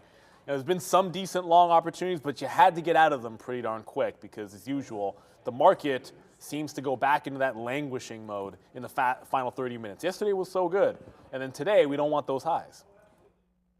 Just read an email from my daughter's rep hockey team that the cost alone for ice time this year is going to be around $45,000. Not just that's for the team. So yeah, that makes sense why these costs are quite huge. But so don't. My daughter is so super athletic, it's ridiculous. She's probably going to make the all-star team for Little League as well. So, oh man. But okay. All right, let's go. Amazon, flush down that toilet right there. As good thing we got out a little bit there, and there goes the market to the downside as no more. Amazon's the #1 stock. We didn't even give that much back today, but we did give some back. So there goes Amazon. Nice move to the downside there. Congratulations if you had it, which we still held on to a piece of that, but we didn't. Google right now as well. Going to get out if we break 80. So we'll see if that happens right there. 116.80 right there to the downside. If we break it, we break it. And we gone on that one if that is the case there for Google. That will be out. And then I'm really impressed with that. We were able to make everything back on Disney today. Like, wow, what a good day that's turned out to be for Disney as well. Off that, we recently bought 92s earlier on, and that held today. So we'll look for a second day play on Disney. I feel like I might be buying 92s tomorrow on this name as well. So we'll wait to see if that comes into play here. AMD obviously cranking lower. This was a stupid mistake, man. But whatever.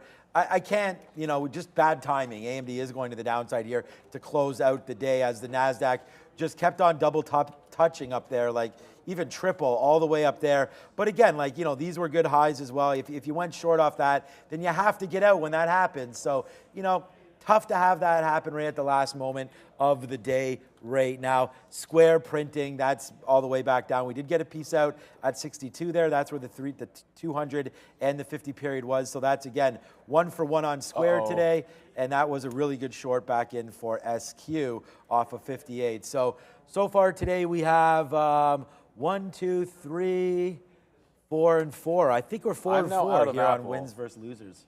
Bitcoin is at it's not just any low on Bitcoin. Like this was that wipeout bottom that we had. It's like 2677 something, and then we had like a 26742. So we've already bounced off this twice. One obviously spectacular, and one a pretty muted bounce. This gets taken out. I now have Google trailed out. Apple is out. If I get back into that long in Apple, slap me with a trout. When I say slap me with a trout, there's an internet relay chat. That's how they offices communicate with trade service reps that day trade the world. We so, used to have that, something yeah, like that. there's a thing on there where you can you hit a key I thought it was thing. a Monty Python thing too, maybe. Yeah, it is. You slap someone with a trout, and it's like you hit the right keys, and then it says, I slapped that user with a trout. So when I say that, that's kind of what I mean, because when someone does something stupid, and if I go long again there, I just feel like that's a dumb play. But yeah, Bitcoin's starting to give it up there a little bit. I did get some out of Shopify at least. That's holding the bottom end of the channel, but maybe not for long. It can maybe bounce off VWAP there. We're going to try and ring the register on the shorts. Intel's kind of moving, but it's also kind of not moving. Oh, goodness, I hit enter too fast, and this is NASDAQ. Okay, we just got to fill down there. But it doesn't seem to want to break the low of the day. It was a really good question. Actually, someone asked me, why weren't you bearish on Intel at the open? Great question. And a lot of it had to do with AMD 100. And today, I was looking at PAC-W at the open. And when PAC-W, I'm looking for PAC-W for that early halt play, then that's the stock I'm watching. That's the level 2 I'm focused on. If I'm going to do something, it's going to be that. And Intel was an immediate flush right through support. So you're either in that trade right away or you're just not in it. So I prioritized maybe the wrong thing. And a lot of it had to do with the fact that when there was a flat bottom break and a halt down, Wall was so good the other day, but I went over and I was just staring laser at this all morning long, looking for that breakout. Got it. It didn't really work out all that well. So that was the reason why, because it's not a good one. If I like Intel shorts, why would you not be short as it's capitulating through $30? And it consolidates at $29.80 right there for a little bit, right at the open.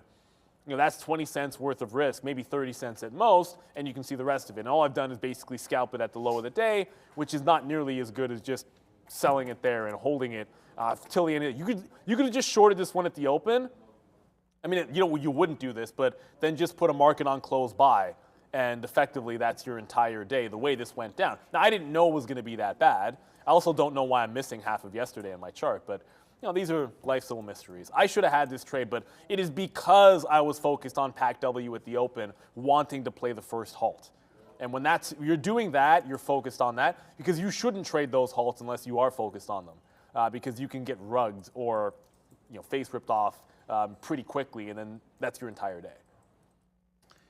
Yeah, be very, very careful. I think that's the one thing and I'm going to address a question here in the chat in a minute, but that's the thing. You got to be risk managers. That's really we're traders here as Square comes to the downside, but you got to be able to say, scalping out Intel at certain levels, holding on for more when it gets to certain levels. I really feel like that missed this morning on that bounce off that bottom of that retracement back to the support of 13.3, what was it again? 13.360, I believe, was pretty good.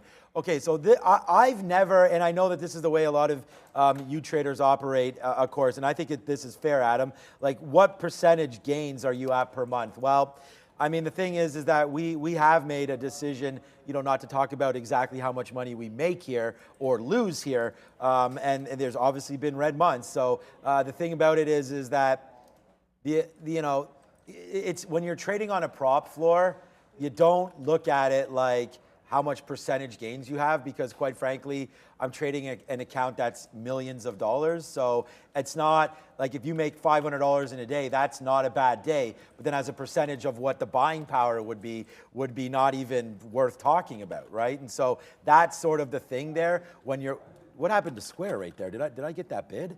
Ooh, yes, we do. We get out on that bid right now, so we'll go bang for Square. Wow, that was a good hold, man. All the way back down there. Okay, Square, thank you for that trade. We'll take that over and over again. But anyway, so that's what I was going to say, that even if I told you, I did, 10 grand this month or something like that, if I'm trading a 3, 4, whatever $1 million account, we don't look at it like that. So that's not how you do it. How we do it here on the prop floor, and again, a lot of you traders at home are going to look at numbers like that because you want to know what your return on investment is and to see if that makes any sense. But for us, that's not how it works. So I've never ever looked at that, so I can't even give you. No prop trader looks at it that way. That's what I'm saying. I can't give you a rough estimate at all. It's not really. It's not really applicable, because what the hell's happening in Tesla? First of all, something happened on Tesla. Okay? Something just happened. But what is going on in Tesla? What do you mean? I don't see. No, but it just ran $2 out of nowhere. Break the high. What I was up. what was I trying to say? I lost my train of thought for a second. You were talking about percentage gains. On Yeah, your exactly. buying So power. the thing is, you can have trades, and I'm just going to quickly do this. What in the hell is happening on Tesla? So like anyone that watches the show, you'll see me from time to time trade a stock that looks like this, right? And I'll just be taking spread. Now the idea here is you're taking a lot more shares to make rebates or spread, and using a ridiculous amount of buying power to make small incremental gains. But then if you're trading something like a wall when it's going, or minim, let's just say on minim, like you are really putting it, you're putting it in at 6 and you're trying to get that 10% move out. Those are vastly different. A day trader does all of those things. So it actually wouldn't make sense to look at it from that standpoint. But seriously, what is going on? I mean, Brendan's there. If you So find they're something, saying new CEO for new CEO named. Is that what Elon did? that would make sense That because makes sense. that puts him more in focus. Yeah, with that's what I Tesla. see. Yeah, okay. Excited to announce that I've got a new CEO for X/Twitter. She will be starting in 6 weeks. My role will transition to being executive chair and CTO, overseeing product, software, etc. So that's the volume spike on Tesla. Wow. This is what people have wanted from Elon, man. It's like, hey, can you get your focus? Can you get your focus back where we need it to be? Stay focused, man. And that's exactly what's happened. I'm focused, man. Tell Tesla to holla at me.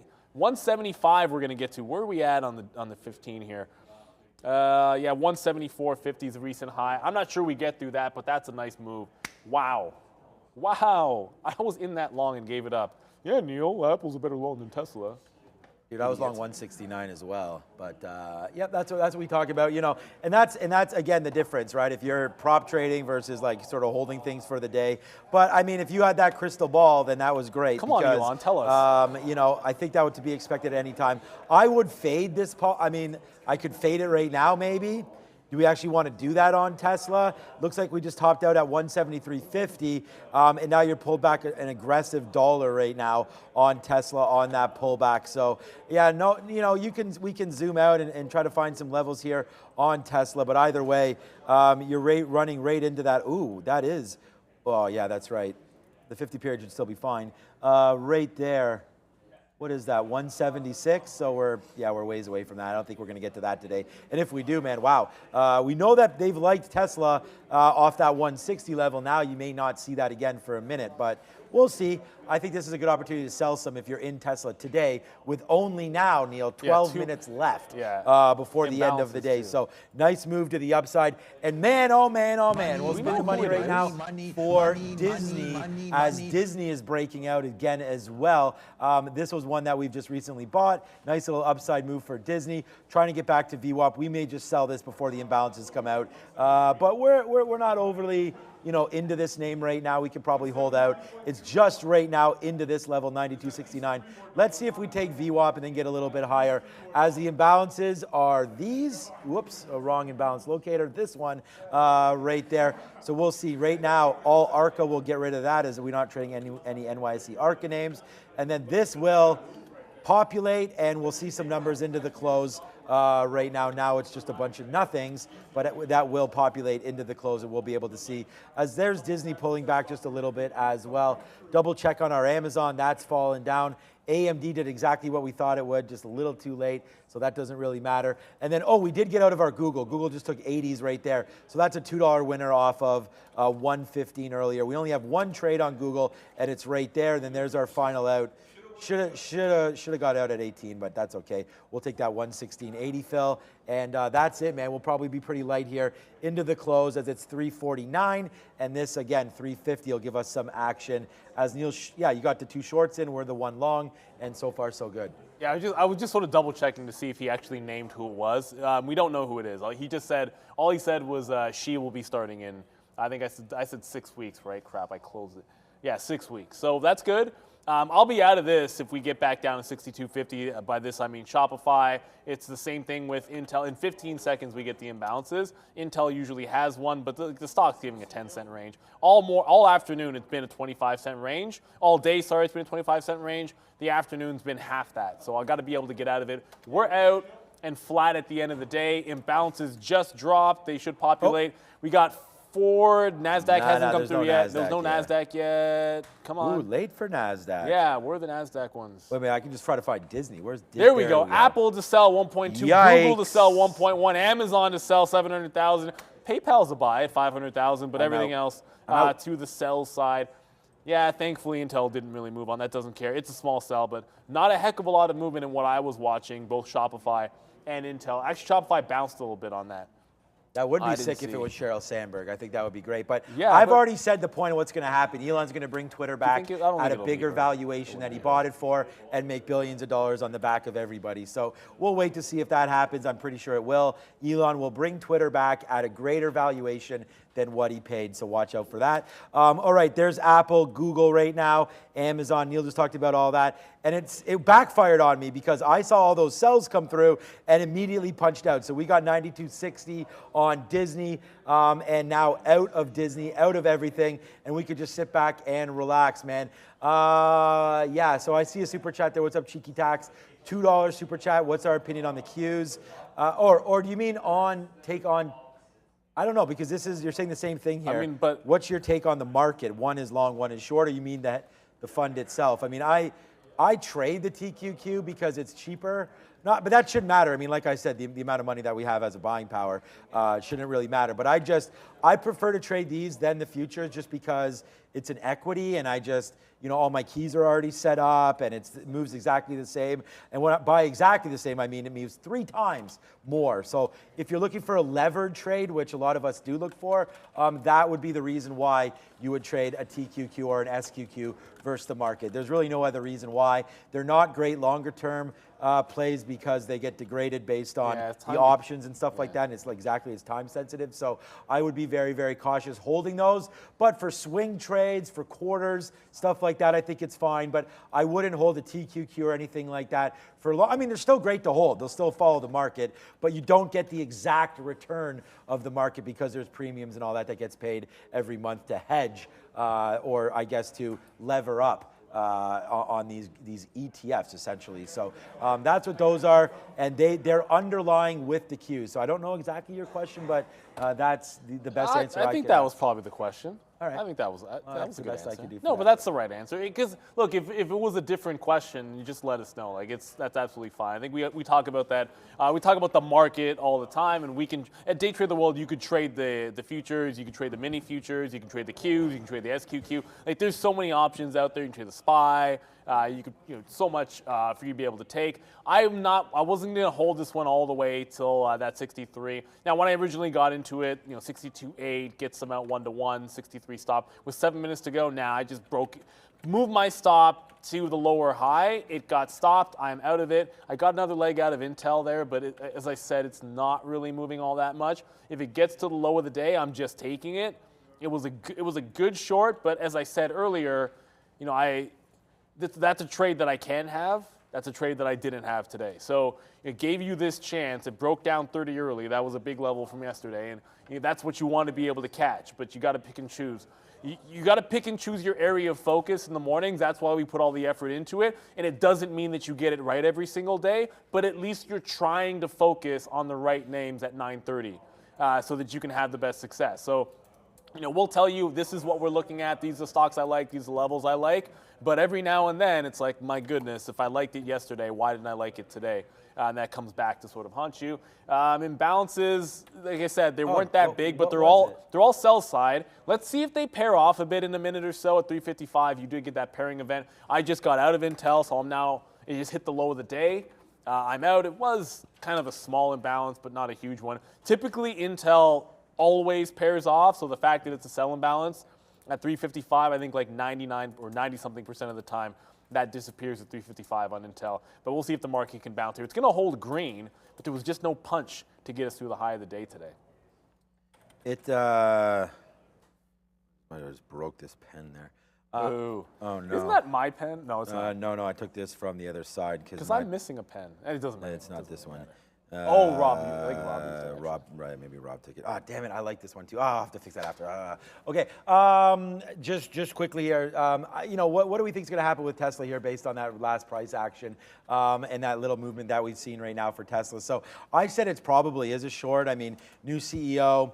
You know, Twitter's not a publicly traded company, of course, so we're not really worried about Twitter. What we're worried about is Elon Musk's involvement with Tesla. Now, was he really away from Tesla or not? I mean, the people that are closer and following the stock a little bit closer would probably have a better opinion on, you know, where he's been over the last year or whatever, since Twitter sort of has come to the forefront. But I mean, as far as I know, you know, Elon's been very distracted for quite a while with a lot of different things, including, you know, Twitter, including coins, including everything, crypto, redoing some of the solar action that he has going on as well. And we talked about Starlink and some of the, you know, different launches and whatnot, so on and so forth, that's been going through. So yeah, man, I don't think that Elon's, that concern is really one that I necessarily have for the future of Twitter or of Tesla or anything like that. So I would just say, yeah, you know, watch out, see what's going on with Tesla, and hopefully, you know, we're able to catch a couple winners here off that. But I do like the short there for Tesla. I think that was a big bump up. Now tomorrow, I feel like the stock will probably be up as more and more people digest the news. So that would sort of be what I would think as far as potential news or issues with with Tesla. I think tomorrow is probably an up day because people will start to think about it. You may get some upgrades now, thinking that he's more focused on the business. And we've already seen him bring this name to where it's been. Exactly. Tesla's been a huge you know, windfall for so many traders in their own accounts. So I could see Tesla being a lot higher, not a lot higher, but higher tomorrow. And I would say 180 is probably a level that we can look at over the next couple of days. Yeah, if you look at what's been going on in the daily, it hasn't actually broken out of this slight downtrend. So, you know, that the opportunity is there for it to make that break, and 180 is the exact right price. That's a 50 period on the daily.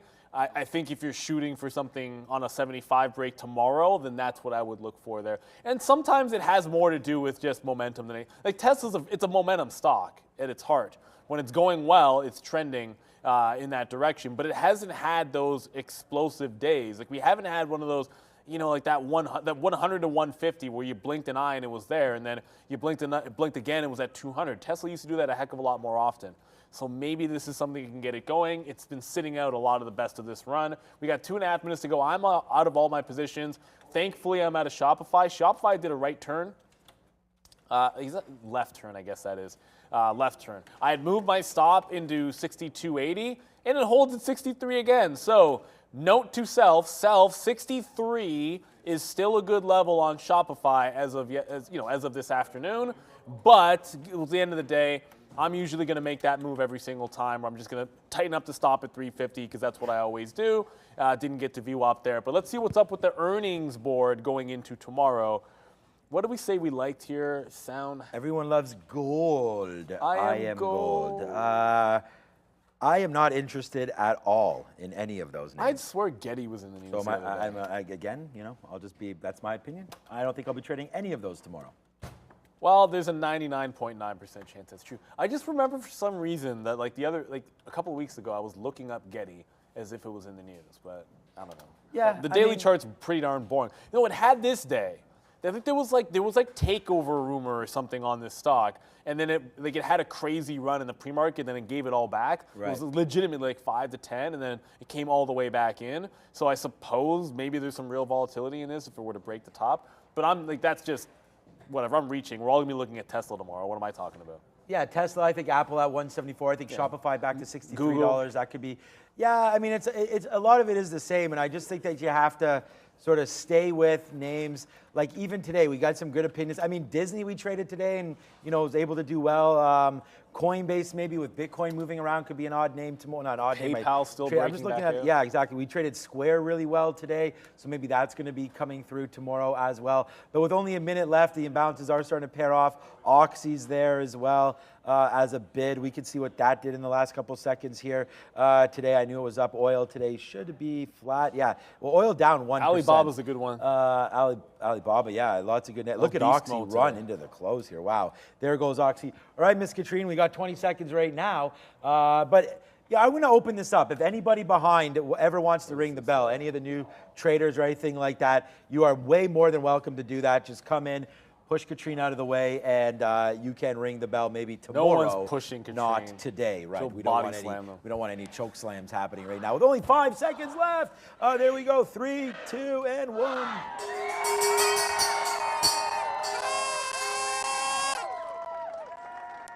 the professionalism, the poise, the precision of that bell ring. Yes. None of these, they don't want that smoke.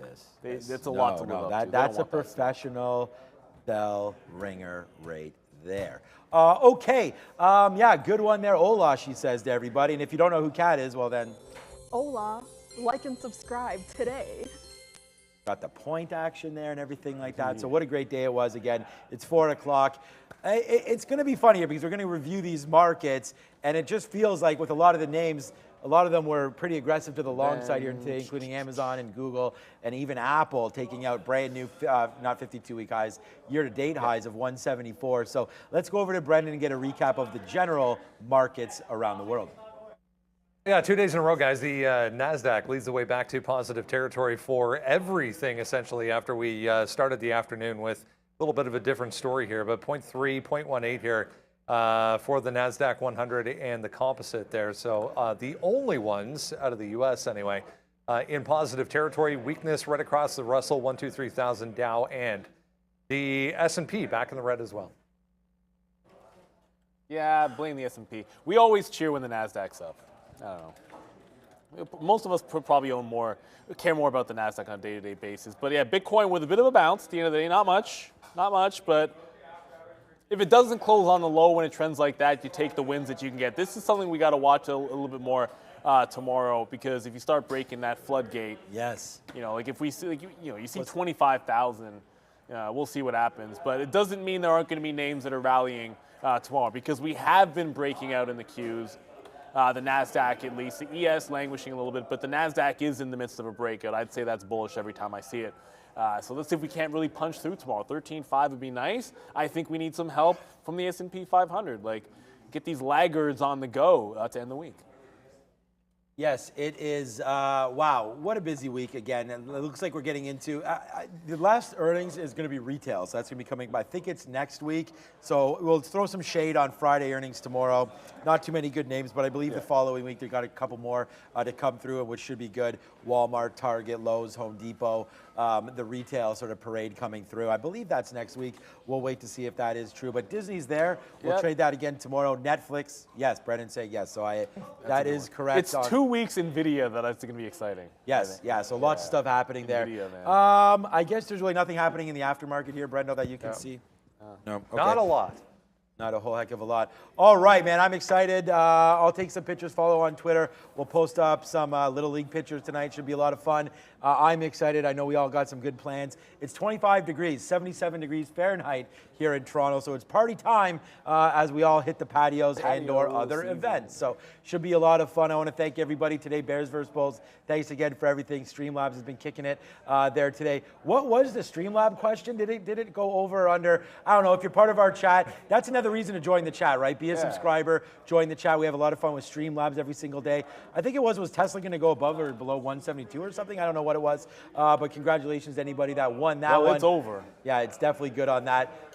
Everyone have a great evening. Watch whatever TV you want. We're back tomorrow. Study those charts. For everybody here at Trader TV Live, this is Neil, Sean, me, and that's Brendan, and we'll see everybody tomorrow. Thank you, Sharif and Max.